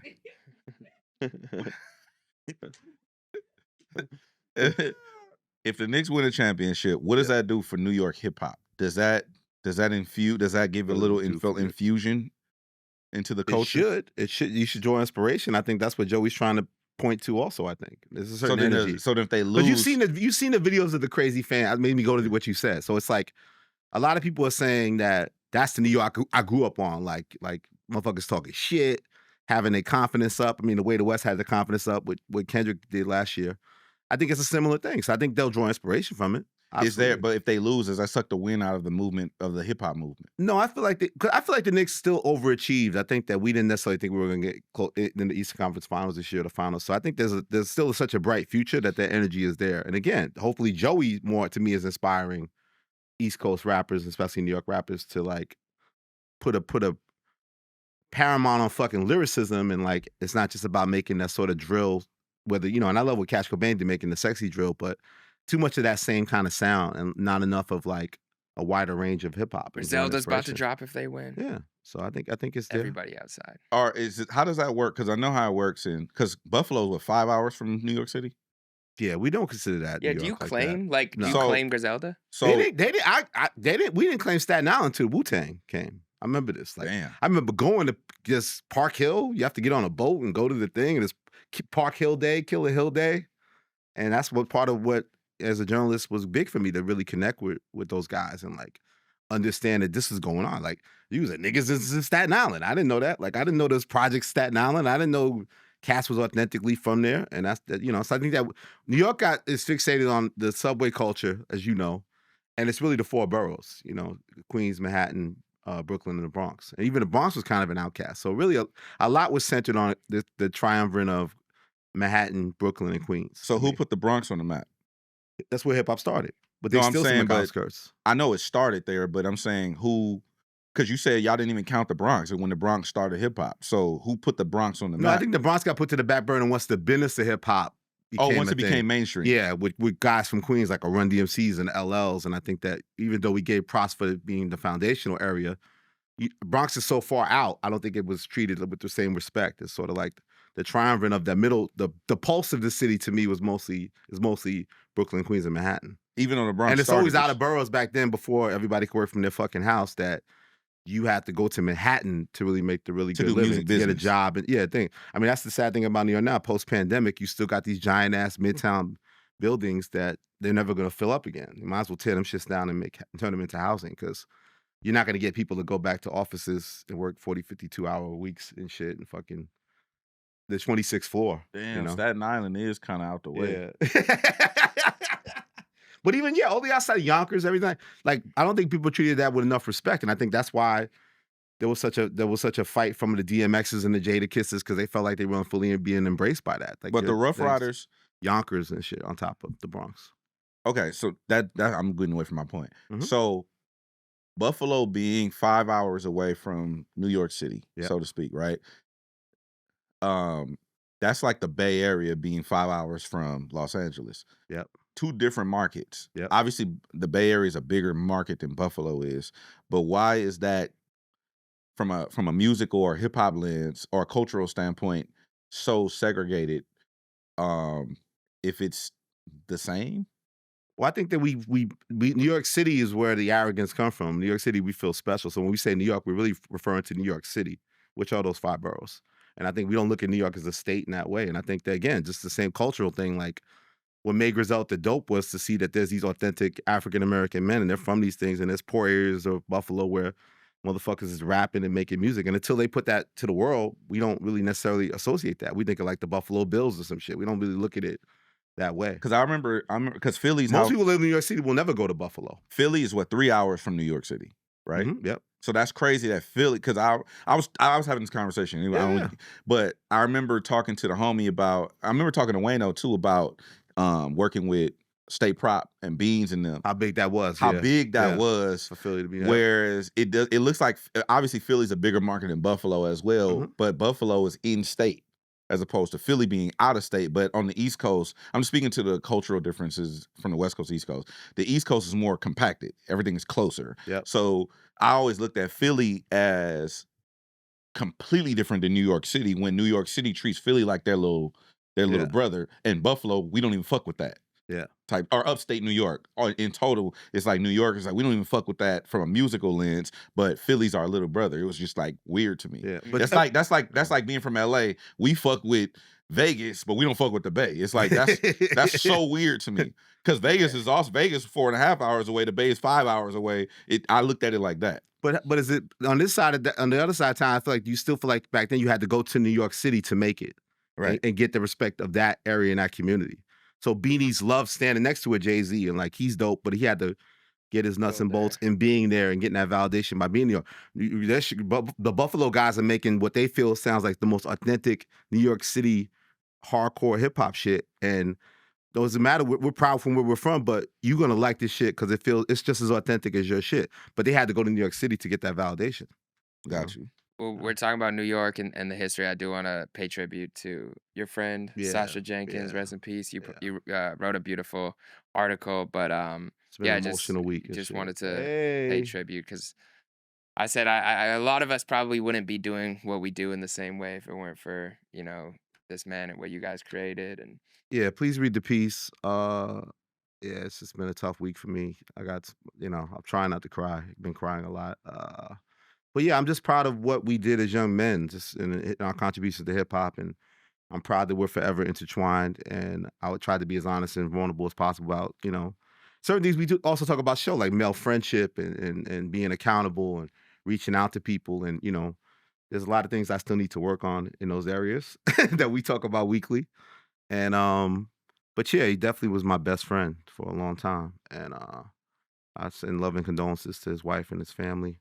I'll probably go back to New York and reconnect with some people and have some conversations. And it forces you to look at life and think of things. But I'm just super proud of and reflective and grateful of my time with him and how much he was a friend, a brother, a mentor, and inspired me and believed in me when nobody else believed in me. And I wouldn't even be here. Like you said, we influenced so many others in new generation, but he did that for us, our peers, and a shout out to the other guys from Ego Trip too. So is there anything that people, if they're unaware, should check out or like look into? Yeah, I mean, especially the later work he's done, all these amazing documentaries, Wu-Tang documentaries, is insane. What was it? What was it about your pitch that you think sold him and her? I'm of it. I am a product of the same hip hop. These guys to me are the last sort of representation of a group of guys who came up under hip hop culture, right? Like kids rap today, but we grew up writing graffiti, dancing in the street, rapping in staircases. These guys are the Robert Johnsons of the culture. And so because they epitomize my childhood, You know, we were involved with hip hop before it was a business. And hip hop is really, for us and for millions of people, it's not just music, it's identity. And, you know, bringing it back to slavery, because when you're an African American in America, you have to always look at slavery. We all have our given names, right? My last name is Jenkins. That doesn't come from Africa, right?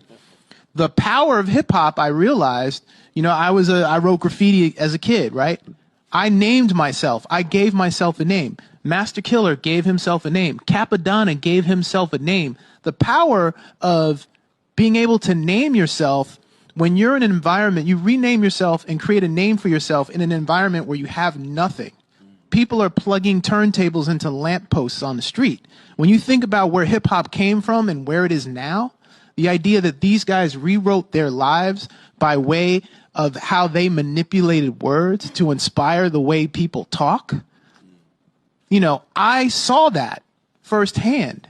And so I think RZA and everyone else understood that. The conversations that we have are conversations. I'm not interviewing them.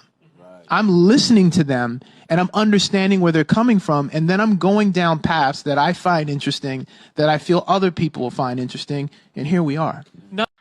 He just did something on Louis Armstrong I haven't even watched yet. He did a Rick James one. So yeah, go look up his IMDb, and like his later years, he really became, you know, his father was a documentarian filmmaker. He ended up becoming that as his main gig in the later years.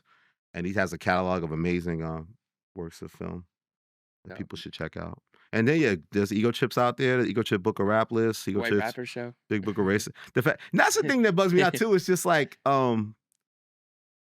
you just look back. It's like you never stop having the sound wave moments of like, oh shit, that shit really worked. Yeah. You know what I mean? Like the reason we became a crew is because we didn't feel they thought we were good, and we create our own crew. You know what I'm saying? And do our thing, and then it's like, oh shit, that shit worked. And that I still to this day will remember that Sacha always told the story that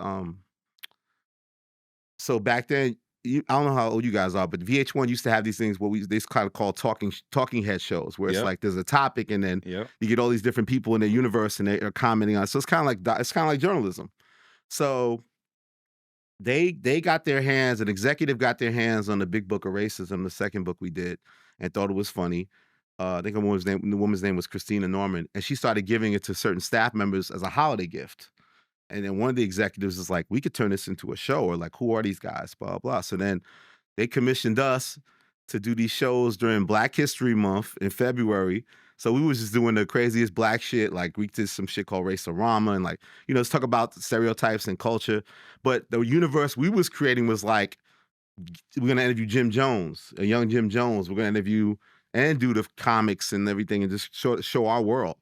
And then we did that, and it created a lot of buzz. And then I remember we went to a holiday dinner with one of the executives, and we're drunk and we're eating the free food and drinking and having a good time.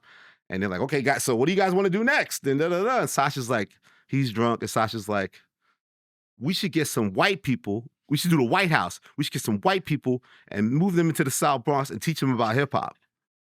And then homeboy was like, it's a great idea. It's an incredible idea. That's crazy as fuck. And I remember watching that show. And then we did it. And then we did. I mean, then Sacha did that. Sacha had like legit graffiti writers, like get this warehouse and tag this shit up. And we had white people there for 30 days learning about hip hop. And we bringing like Lord Jamar and shit to them and talking to hip hop about them. So, you know, and it was the early days of like reality television. It was like we came on after Flavor Flav. I remember that. Wasn't Search part of that? Yeah, Search was the host. Yeah, I remember watching that shit on TV. It's crazy. And I'm at Double XL too, so I always kind of had the thing about Sacha and me also was that we kind of lived a double life where our own individual achievements led to he's the music editor of Vibe, I'm music editor of Source, so now I run Double XL. But we always still had Ego Trip, and we always would meet outside of that and go to our office in Ego Trip, and we're super proud of that. And again, built a crew, so shout out to Chairman Mao and Gabe Alvarez and Brent Rollins. And yeah, those guys, you know, so to me, what happened was those guys didn't love hip hop as much. The music wasn't inspiring them as much. So it shifted more towards about culture, hip hop and things like that. So I tried to be as supportive as I could, but it was more kind of to me, their dream and the direction of the company. And I tried to, you know, contribute as much as I could. And I believed in it too. I thought it was dope. And I knew these guys were brilliant. And it started going to what Sacha's calling was, like television, film, these sort of creative ways. So I'm super proud. And the fact that the White Rapper Show was really a hit is insane. That's crazy, bro. Yeah. I remember I remember this show, bro, and there was a white dude on here who said the N-word. I remember that clip always goes viral. And no, it was Persia, a white woman. And we made her wear an N-word chain for punishment. It was a 30-pound chain. Bro, I remember. That's probably illegal today. I don't know. It was like, everything as if the laws changed. Illegal. As if the laws are different in 25 years. That's probably legal today. Yeah, actually, they probably remade it legal this year. You got to re-up the illegalness of it. That's crazy. Yeah. No, but thank you for letting me reflect a little bit. Can't believe I haven't cried, thankfully. I may cry later. I do cry. I cry a lot. I cry a lot, but I still have to work on gratitude, as you know. And I'll work on doing the hard things, making that phone call, having that conversation, you know. And I think that, again, certain themes are parallel to things that we discuss weekly, because I think that I have a lot of, as growing as I feel and growing I actually am, I still got a lot of growing to still do, and like making things. So I think that's almost a sign that Sacha's passing is even more about how I need to be better and how to go about things. And I received that. I respect that. Yeah. That's good. Yeah. And that's a process, man. But one shout out to Sacha, man. Shout out Great Sacha works Jenkins out there, man. Go get that book. And go check out that White Rapper Show. That shit was crazy without bro. When I watched that show, I'm like, and you gotta think I'm young too, because I don't have the full cognitive resources like as I do now. I'm like, what the fuck is going on, right? Like, this is hip hop, like, you know what I'm saying? Like, that shit was crazy, bro. Then we got Bubba Sparks and shit out, like, and then we got like all of the shit. Like, it was crazy, bro. It was a wild time. It was really good when you were like I'm just 5. kidding. Yeah, I didn't get to see it until after.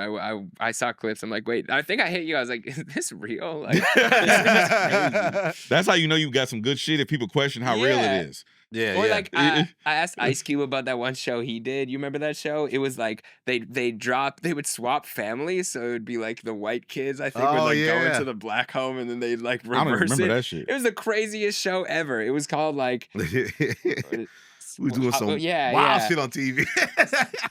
You know what? It was a lot of wild stuff on TV. VH1 was insane. This is all Black VH1. White. It was literally called Black White. Yeah. And the show focused on 2 families, one black and one white, swapping their lives and homes for a period. While not a typical house swap like home swap, Black White explored issues of race and cultural differences. It was canceled due to its critical and conversational They got 4 episodes off and shit. God damn. That's crazy as hell. You know what? Also, I saw some crazy replies when I had, because that clip went pretty viral of us talking about the worst rap bars. So many people agreed about that Gutta Gutta bar being so horrible. Oh. And shout out to Gutta Gutta. You know, you can make history in multiple ways. Gutta Gutta don't want your shout out. He don't want your shout out. In multiple ways. He don't need it. He doesn't. He's good. Gutta Gutta don't need it. Gutta's chilling. He don't need it. But so Jeremy's many people gonna let me do Rap List 2 with the fucking Gutta Gutta's worst lyrics and worst shit. bars ever. Worst bars by Gutta Gutta. There was a lot of replies. I'll read you a few. Tell me how bad these are. Somebody said, "Big Sean, unfortunately, oh no, she put that thong on my groin, and then it go boing." They said, "Your boy, sorry, bro." I don't know that Big Sean would defend that bar, but it was a hit. It was a hit song. I defended this one, but they said the Lil Wayne Real G's move in silence. Oh, like that was a lasagna movement. I said that was a heat. movement. That was a good bar. That shit was a big deal. That shit was a big deal. When he got that off. G's moving silence like lasagna. He just didn't know the pronunciation. Yeah. This guy didn't really understand what Wayne did there. No, that was fire. Somebody said, they see this fire in my pen and think I'm dodging smoke. I wouldn't have lost a battle, dog. Well, that's like too, bro. This Book of Rap List, we started all this shit. Yeah, all this fun internet shit. Let me talk my shit for my man. Yeah, let's go. All this fun internet shit. Fun? That y'all niggas is doing. Ego Trip did it first. Ego Trip did it first. Hip-hop journalism wasn't funny. Niggas didn't have information. And we did it first. And it was, climax of it was creating the Ego Trip Book of Rap List, which was all these fun factoids and history and this conversation we have online every day. The shit we was doing, these ads was like the modern day, what we have now with memes. We just started all that shit humbly and gratefully. You know I what? can say that that's true. I respect that, And I challenge anybody that says otherwise. I also am over list culture. Oh yeah, he ran to the ground. I'm over list culture. There's a platform. There's a platform. Not gonna say. So don't whatever chat. Say it. I don't give a fuck. Say it. Okay. There's a platform working on a list currently. And I opted out of it to be a part of it, just because I'm just like, bro, you why are you trying to get me in some shit? Remember when we first started These are the 20 greatest West Coast rappers. You hated list episode 1, I think. Episode 1. After you made me do a 50 list. episodes ago, I told you I hate lists. Yeah. List culture does nothing but kick up dust and divide and divide. It's what you just said. All this fun in it. It's only yeah. It's just some bullshit. You know what I'm saying? Then you got never mind. But I'm completely over list culture. I don't like it. I don't fuck with it. You know what I'm saying? I'm still curious to see this female rap list that you. I'm just out of pure curiosity. It's ever evolving. This guy out of pure hates lists but loves other people's lists. No. You don't How have many to weeks be ago was this? You're still on this? Nigga, 50. Oh my god. Yeah, that was literally like 20 weeks ago. Do it. Damn it. But it's an ever-changing list. There's too much goddamn accountability on the show. Like, what the fuck is going on? You can't get Who something off signed and up for then this forget shit? about it. Like your list. You just got to be accountable to each other. Who started this? What did this become? Your list that you would have made 25 weeks ago would be crazy today. Yeah. Oh, yeah. It would be nuts. But anyway, yeah. Shout out to list culture. Shout out to the list. Shout out to Cypher culture too. You see the Lox. The Lox got Man, their look, let me tell you something about the Lox, bro. Red Bull. Lox? I was about to make a list. Are they the best rap group of all time? Lox is one of my favorite groups ever to do it. Just it's never deviated. Like I think this cipher didn't do them justice though. Yeah. Yeah, I agree. This cipher didn't. I've seen them rhyming just amongst each other, and it was like this was them playing. This wasn't even. They didn't even try. This was just like the fun off. This is a fun off. Yeah, like sparring. This was a fun, good sparring. This was something fun, but bro, because I seen Luch go crazy before. Like I seen Luch. I think I saw them twice when they were on the road. I think I saw him once downtown LA, and I think I went to go see him somewhere in Orange County or something. But the Lox, if you have never had a chance to go see the Lox live, go see the Lox live, bro. Because this spiral shit didn't do them no justice. They do better riffing on stage amongst each other than this. Like the Lox is top tier lyricism. There's no way to top the verses. To me, the verses like Jadakiss in particular. You could watch it to this day. It's probably one of the most inspiring hip hop performances I've ever seen. Yeah, like the mastery he had of that moment. I mean, all the Lox are dope MCs, I mind you, but you talk about somebody kind of rising in a moment and really elevating, and like just if you watch Jadakiss, it's damn near like a surgeon, like how he approaches the whole battle and his performances. It's just masterful. Also, fun fact: I interviewed the Migos when I was at iHeart, all three. Rest in peace, Takeoff. And it's crazy though. Just let me land. So, me and Bootleg Kev were talking to the Migos about. And they were saying, Quavo, I think it specifically said that we're the best rap group ever. And I was like, why? Like, we were like, why? Like, how do you get to that? And he said, because rap groups always break up, right? And you can go back. I think it's still up right now. I don't know unless the radio station took it down. You just pull up Migos, DJ Head, Bootleg Kev. But they were saying, we're the best rap group ever. This was like Height of Culture 3, I think. Like, they were the niggas, right? And they were like, rap groups break up and we're never breaking up. That's why we're the best ever. Wow. We all know what happened, whatever. That's not the point. The point is the Lox have never broken up. Never. Yeah, that was gonna be my point You know what as I'm to saying? why they're like the Lox So are they got to great. be in that conversation. They're so great because they aged gracefully and they aged together, and they still like the one thing I think this cipher really showcased is how much they all fuck with each other. Like they're still friends, they're still enjoying life, they're still enjoying rapping together. A lot of groups we've seen them come together for business, like Dipset and stuff like that. But there's all these same with Wu-Tang has so Bone many Thugs. members, Bone Thugs. Like there's stuff that goes on, but the Lox to me, even just seeing them interact that day, like it seems like they're all just brothers who love to rap and are still at the top of their game. And if you go see them, like they talking shit, like they riffing on each other. Yeah, Like if you go, yeah. well, not if you go backstage. I'm sorry, that was an elitist statement. How are you gonna walk that back? Y'all can't get backstage. No, I'm just saying, I don't want to say like, yeah, if you go backstage, you can see them talking shit. Like, no, everybody can do that. But even on stage, when you watch their shows, if you see them perform ever live, I think I've seen the Lox 3 or 4 times now. Maybe 4 times I've seen the Lox perform. They do talk shit on stage. Yo, my man missed that. He missed that bar.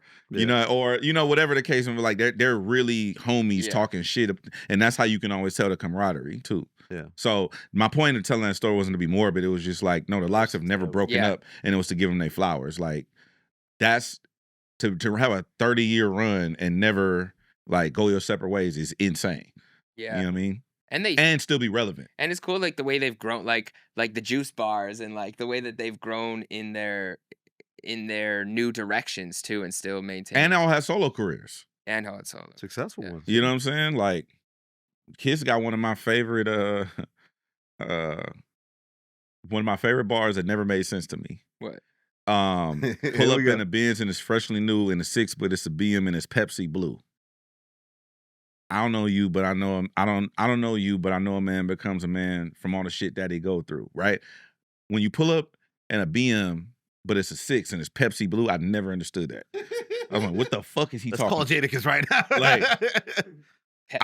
Like the Pepsi Blue part is confusing. Yes, I remember Pepsi put out a brand called Blue, and that could have been a brand collab or something. It's in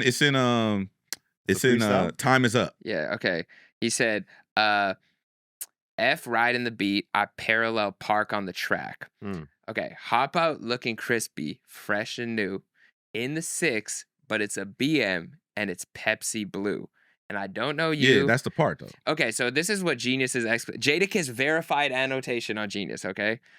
He put a link, and the link goes to this video. Okay, this is actually, I'll send it to Alex to play so we don't have to insert it. This is Jadakiss because he probably knew that so many people were confused. I remember about Pepsi this. on it. Yeah, he spoke. I remember Pepsi putting out a Pepsi Blue brand. And I sent it out text. And yeah. And I remember there being a Pepsi Blue brand, but I'm like, Jadakiss, one of my like favorite MCs, and I don't know what the fuck he's talking about. This is what Genius was supposed to be for rappers to actually clarify. This was like fucking 15 years ago, though. Like, you know what I'm saying? He's got a do-rag on? Yeah, they're like, yo, this lyric is getting a lot of play. But I'm gonna tell you, this is some lit shit. It draws us in. This is some lit shit. We go through lyrics. It's the same shit. It's just lyrics, though. As a fan, I would like to understand the bars. That's true. It's not categorizing the list into a hierarchy of what's crazy or not. But here we go. Jada. See, this is young Jada. This is like... Hop out looking crispy, fresh and new in the 6, but it's a BM and it's Pepsi Blue. Well, first of all, I always hop out looking fresh and crispy and new. We know that part. I mean, that's just what it is. I'm a tag popper. But yeah, BM's one of my favorite cars, and I remember when the Pepsi Blue first came out, I was like, yo, I get a BM and make it the color of the Pepsi Blue, I'm gonna be killing. Yeah. So that's how that came. I got that about, right. You know what I mean? I always try to compare the exotic so color or, a mean hue with a car. Bet. Okay, so I gotta call this app Pepsi Blue. I knew that it. I thought that it had something to do with Pepsi, but I'm like, why would he talk about Pepsi in the rap song? And we don't plan none of this shit. Yeah. This is the Jadakiss fun fact that I had. There was a Styles P bar. That I challenging Jeremy again. Here we go. No, I don't remember it, so I don't want to. We don't have to do it. But there's so many different like things like that I'm like, what the fuck is he talking about? And to this day, it bugs me. It's like 10 years, 15 years ago, and I don't get it. But whatever. Genius wasn't around when I was 20. You know what I'm saying? So it's like there's a lot. Yeah, there's some confusing bars. Eat that, Rob Markman. He let us know what the most confusing rap bar of all time is. Where else? Shout out to them for helping all the 20-year-olds who want to understand rap. It was huge. I remember when Genius came out, I was like, oh, I can look up like what this actually means. Facts, bro. Huge. We used to have, what was it? Original now hip-hop niggas got lyrics. AI and shit. What was it? HHOLA? What was it? SOHH. No, that was all hip-hop. But there was a lyric thing. You looked up lyrics. It was like OHLLA or like Original Hip Hop Lyrics Archive or something like that. That was what we had before Genius. Really? Yeah. And it just stored all the lyrics. They just attempted to like transcribe lyrics. Yeah, ohhla.com. This is how Original old I am. hip hop rap lyrics archive. It still exists. It's It a is- history show today. It huh? looks like No, and then the thing about the Ego Trip, the one final thing about Ego Trip, all about me. The rap list book we did, the validation came that then other magazines were then using it for fact checking because all the information was then. Again, we didn't have the internet. So we had to have all the Big Daddy Kane albums to know the history and put the information in the book. And when we saw our peers have that at their offices, it was validation that we could fact check some of this shit because the information is here. Yeah. And now we can look it all up online. Yeah, and the internet changed the game because we didn't have none of this. I had to wait for Behind the Music to come on and hope they profile my favorite artist.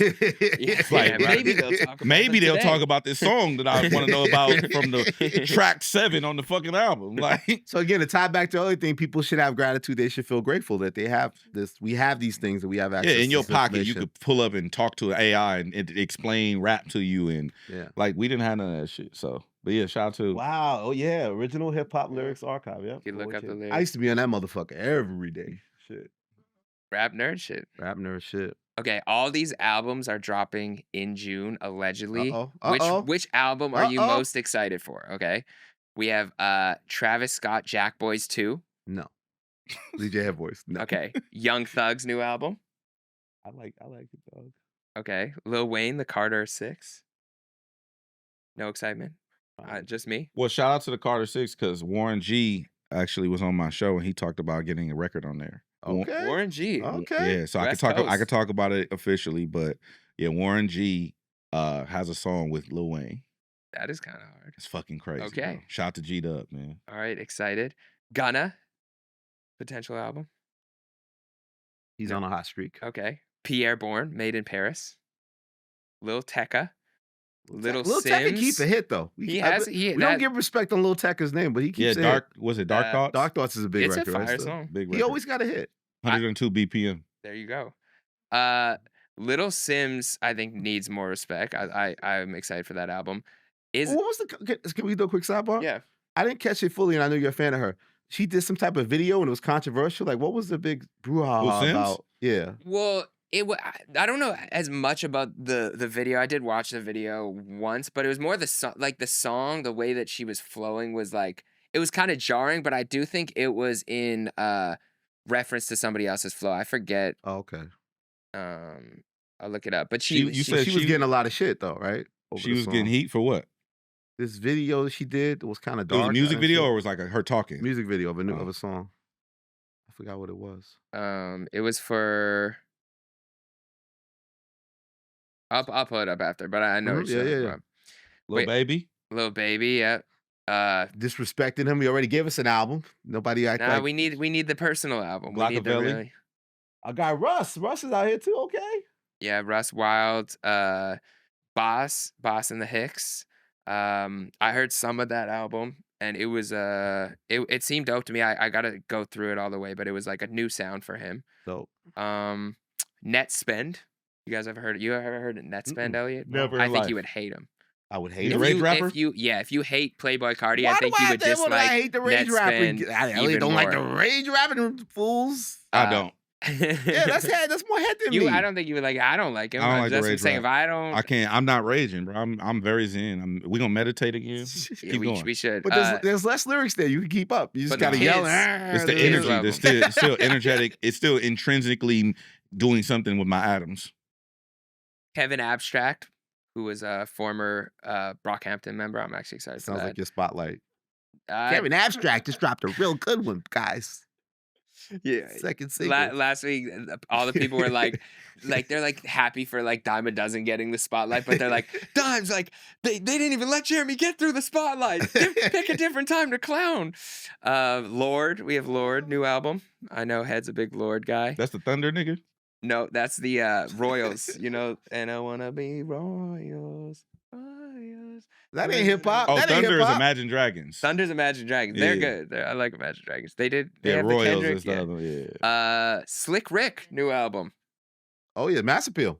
Yeah, Victory. Shout out Nas in them. Didn't they announce a slew of shit 7 releases, yeah. Yeah, Nas official. and Premier. It's all this De year? La Soul. Yeah, I think the goal is all. I all in think one? Rick's probably the first one. Did they announce who the special album was yet, or the special guest album? Wasn't that Rick? Or was that Slick Rick? I think that was okay. Rick. Yeah. So is there an order already, or is it a surprise? Like Slick Rick? I don't think it's out the order yet, but it appears that Slick Rick will be the first one, I believe. Yeah, that's gonna be interesting. I'm gonna listen to that. There's a Mobb Deep album I'm very excited about. They had some verses that we had never heard from Prodigy and Havoc and Alchemist putting the album together. Really? Yeah, and Nas is EPing it. I need to call Alchemist. Mobb Deep album, yeah. I want to hear that shit. You call him Al? Yeah. That's cool. You want to talk to him? No, I was just saying that'd be cool. That's like, I was wondering. I don't know. I just wanted to know. Some people are full name. You never harassed Alchemist on the red carpet or anything? I spoke to him about Meet the Grams that one time, but Alchemist. I called him Alchemist. Yeah, I didn't call him. We're not on an call him Al. Al. You think it was don't you just call me Al? You think I could call him Al? Like, yo, Al, what's up? What's up, Al? He a cool nigga. Yeah. But I'll pick Young Thug in this list. I think I want to hear Young Thug the most out of this. Just to see how he's presenting. But it's hard to top. Is that Maxo Cream?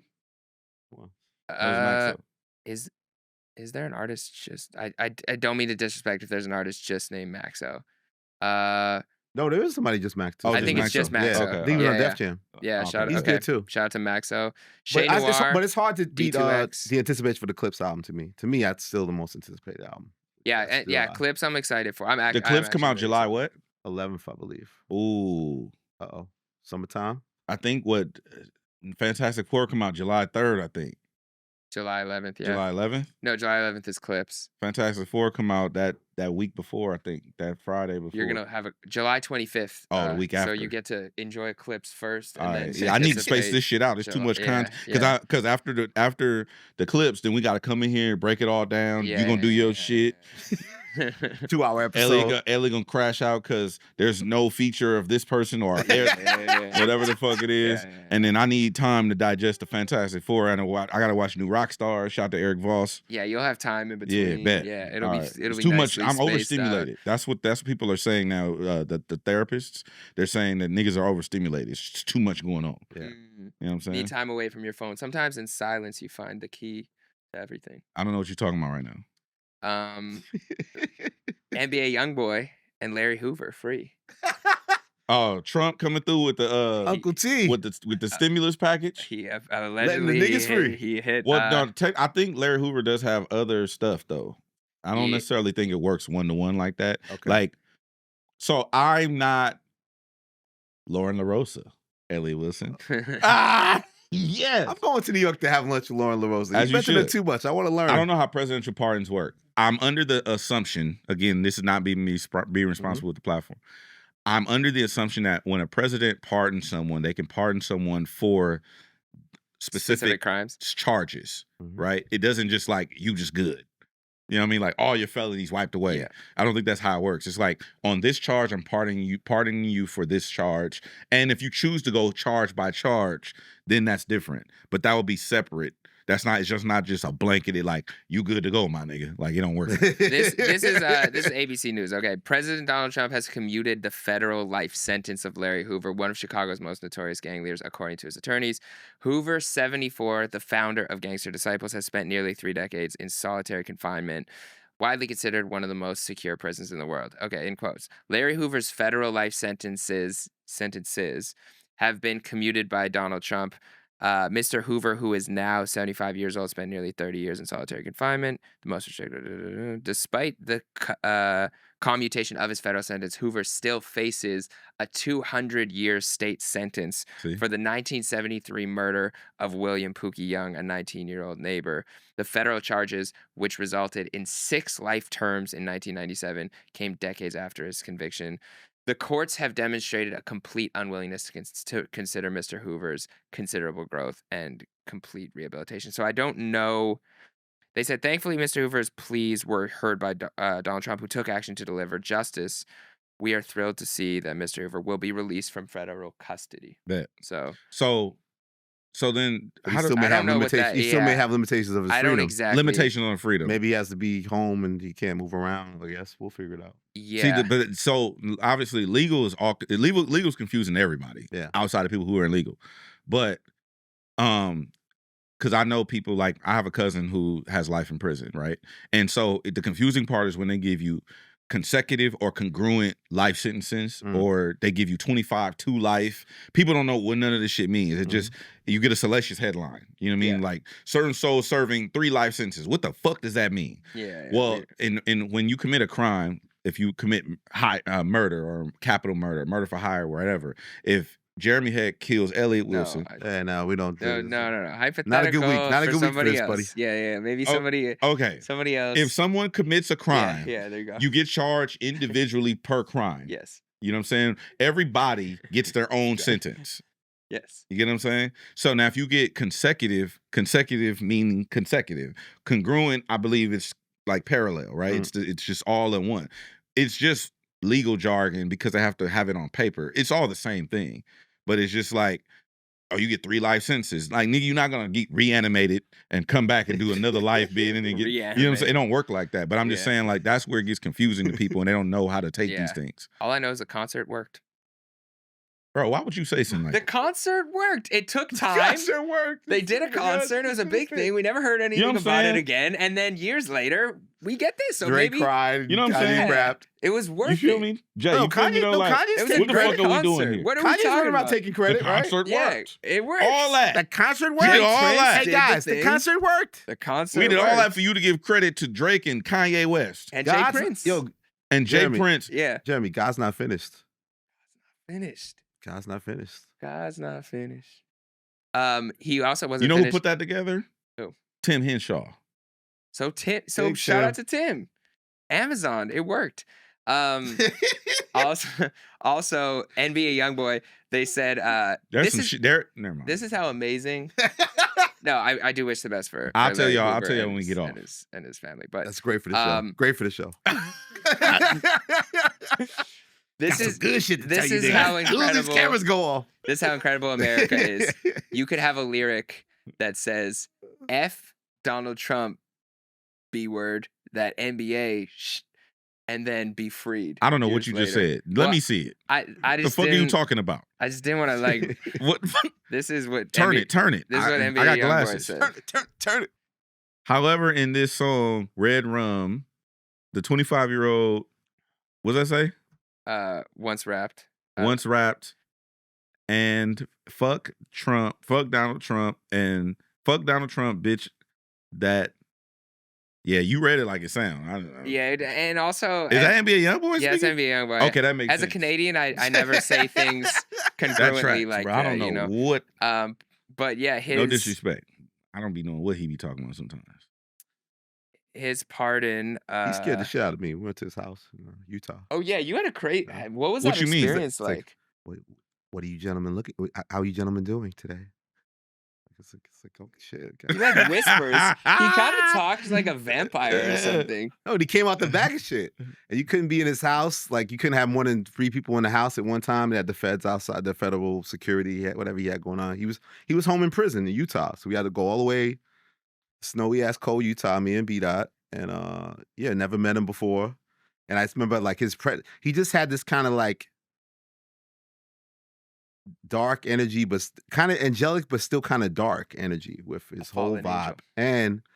And a dark angel. And yeah, it just seemed like the sweetest dude that went through a lot of shit and just was a lot of. But it was very. I was like, it was a thing of feeling like I don't like the guy. I think I kind of scared of this guy, and physically he's not intimidating to me. Like I could handle myself if, let's say, we like had a little tussle.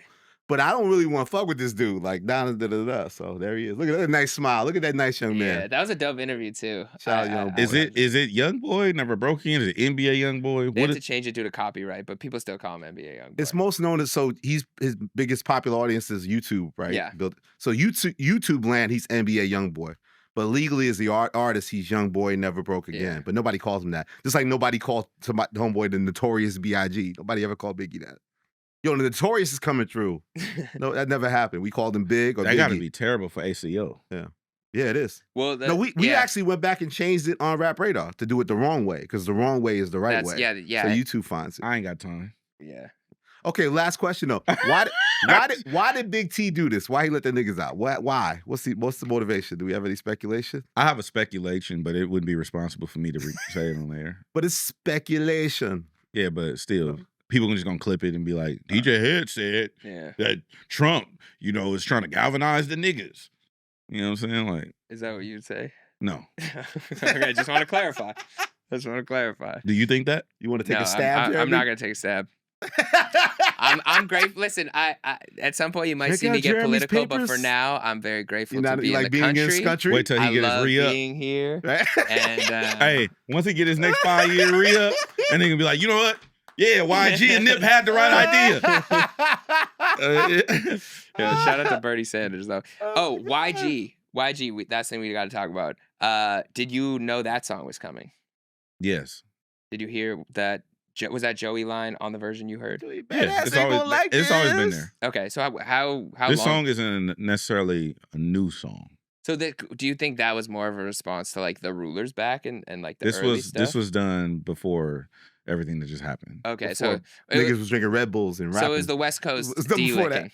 Yeah, before the Red Bulls. This was during before the West Coast D-licking. Okay. This was before the cipher. Okay, I actually like that better but that to me is actually interesting because that means that YG was willing, like he took offense to that line and was willing to jump in. If this song would have dropped, 3 months ago, I think we see a different. Shout out to Shoreline Mafia, man. Go listen to that Shoreline Mafia album. That shit. Yeah, slap. Yeah, slaps. But yeah, no, this I don't know if I'm blowing the spot up or not, but no, this song was done before the Red Bull cipher. You like it? You listen to YG song? Like it, yeah. Yeah, I thought it was dope.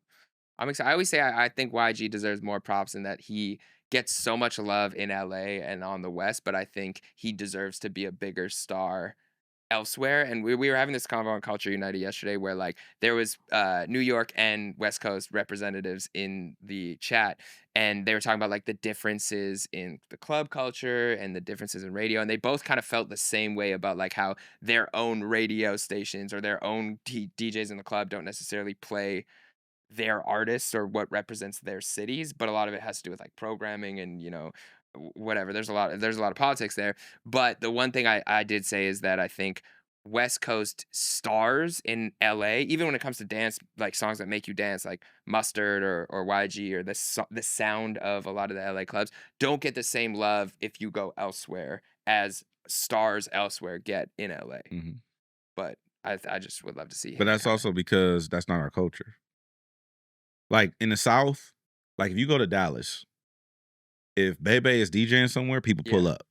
If you go to Atlanta and Ferrari Simmons or Greg Street or somebody is doing an event, people pull up for Ferrari Simmons or Greg Street or whatever the case may be. We don't have that culture out here because DJ Head is doing something here. Everybody's going. That's not our culture. We don't have DJ culture out here. We don't have a strip club culture. We don't really have a club culture like that.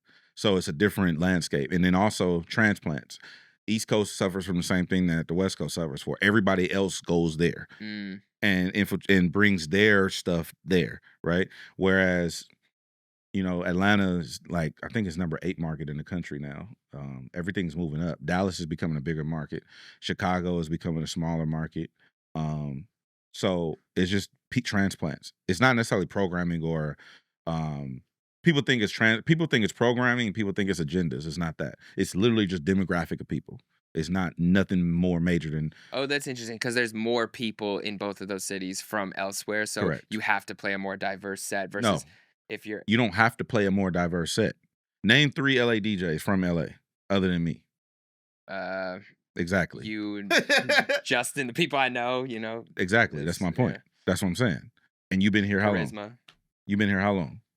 10 years. Exactly. That's my point. Yeah. Can you name 3 LA DJs from LA? No, sir. That's my point. So that's microcosm of what the landscape is. Yeah. If we go to New York, same thing. You know what I'm saying? Like the DJs or the people who are running things are not necessarily the people who are authentic from that soil.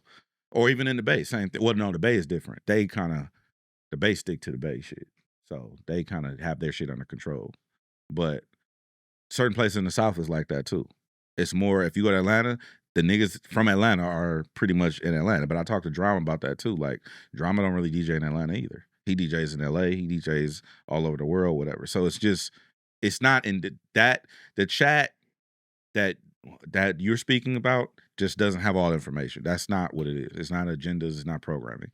Even the radio stations only play the topical layer of the mass majority of people.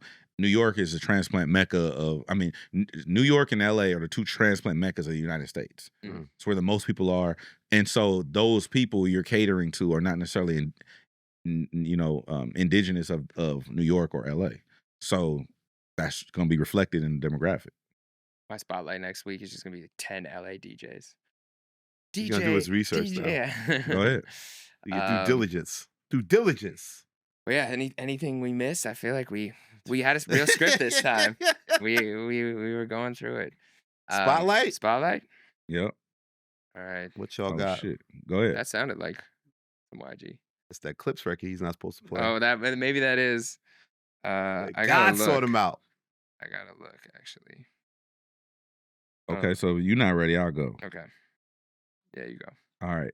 I want to spotlight the homie High Tone. High Tone is a Latin. He's a Mexican artist from here. He got an album out or project. It's like a EP, 7 songs, called California Hot Boy Salsa Season Part 1. I was listening to it while I was riding my bike. A lot of good. It's some good music on there. Forever Summer is a song on there.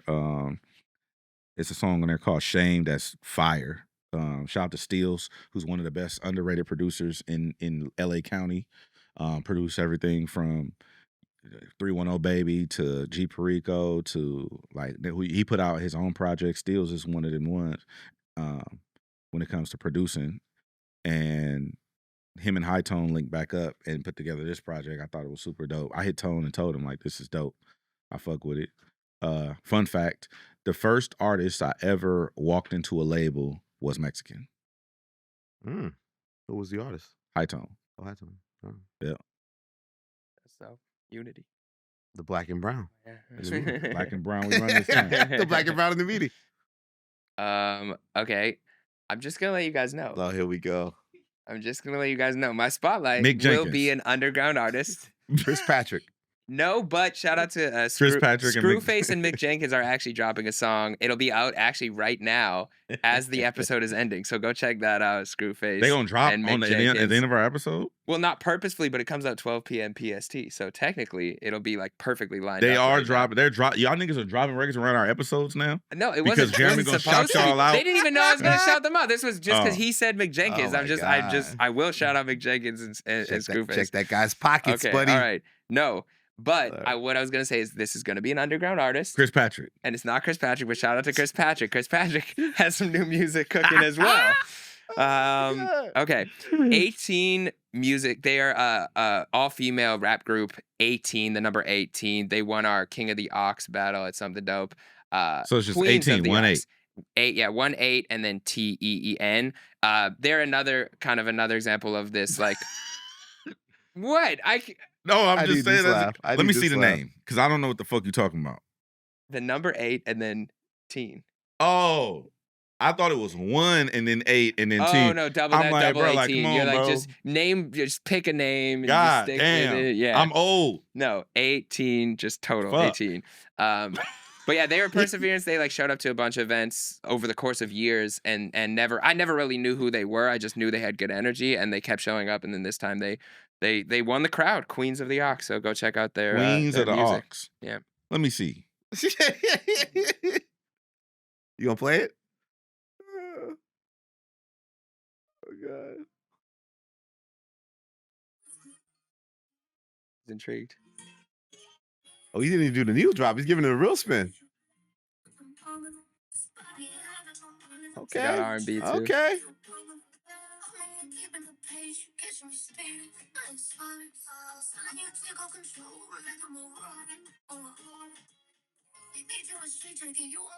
I'll check it out. Okay, you know what? That's a huge win for them. 18, yeah. Shout out to 18, female R&B group. Good writing, good melodies. Okay, 18, yeah. Why 18? Did you ask him? Oh. I wasn't there. I want to know Because now I want to know. Like, Okay, what's- well, I'll Are let they you know from next Canada? time. I don't think they're from Canada. I don't think they're from that was Canada. crazy. Go ahead. Sorry. That was That was Wait. kind of crazy. That was How? kind of fucked up. What? I see what you did there. I just asked. Well, I've been more excited listening to new shit. I'll spotlight some 90s classic rap I've been listening to. Thinking of my man. Have you ever heard these albums? Showbiz and AG, Runaway Slave? Yeah, have you heard of that? Why are you asking me? Have you? He heard of asked it? you. I just- I wanna know. Gangstar, I Daily haven't. Operation. I've heard of Gangstar. Gangstar, Step yes. in the Arena. Main Source, Breaking Atoms. At least knows all this shit. You know When the what I'm last saying? time you gotta listened to step that up, Runaway man. Slave? You know what? It's a good album. Would it be better or worse if I said it was on my queue? If I said it's queued up, ready to go, would that be better or worse? You tell me. I'll take either one. I'll queue it up later. Yo, throw on. Can you imagine me in the car saying, "Yo, throw on that Runaway Slave"? That I would sounds love for crazy. you to. You know how you That's- think about your friend and like what my friend like past would love? So much. Knowing Sacha Jenkins. Sacha would love if you tweeted out, just talk to Elliot. I'm listening to Runaway Slave, man. It's important for the culture. R.I.P. Sasha. That would crack him the fuck up. Okay. So I'm gonna need you to listen to Runaway Slave. Okay, I'll listen to Runaway You gotta do it Slave. for Sasha. You have and to listen to Runaway Slave. I'll And give me a review. record review. Give me a little cute video shit you be doing, smiling and geeking and Little shit. cute video shit. I know I'm not Tommy Richman and shit, but you know, Runaway Slave. Okay, I got it right here. 16 songs, 1 hour, 9 minutes.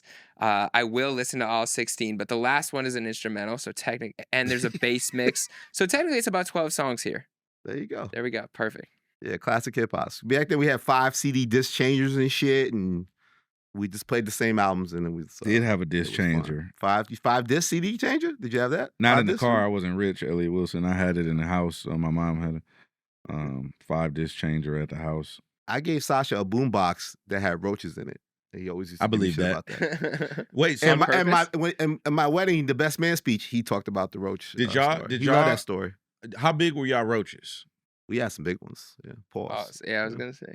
I caught myself. I know you quickly. did it. Well, a water bug is the biggest roach. as you know, Yeah. the motherfucker. When you stomp that motherfucker, you hear the Yeah, it kills was motherfucker. juicy. But I think these were more like small pesky little roaches and shit. And then niggas they be leaving eggs in the shit, and it's just, Yeah. it's terrible. Yeah. But it was the thought that counts. So hope It you was. enjoyed that. They always say the last 15 minutes of our show is the funniest. Do you ever play with bugs in Canada?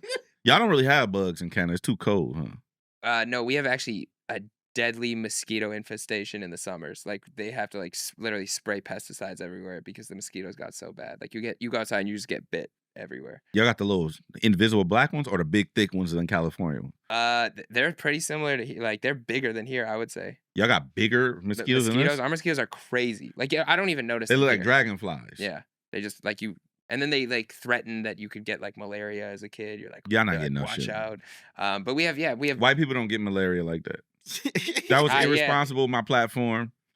That was completely I irresponsible. know what you mean. Take that out? You want to take that out? No, don't take it out. Yeah. I was just talking Be shit. careful. But calamine lotion was big in the summer. Y'all use calamine You lotion? guys got that out here?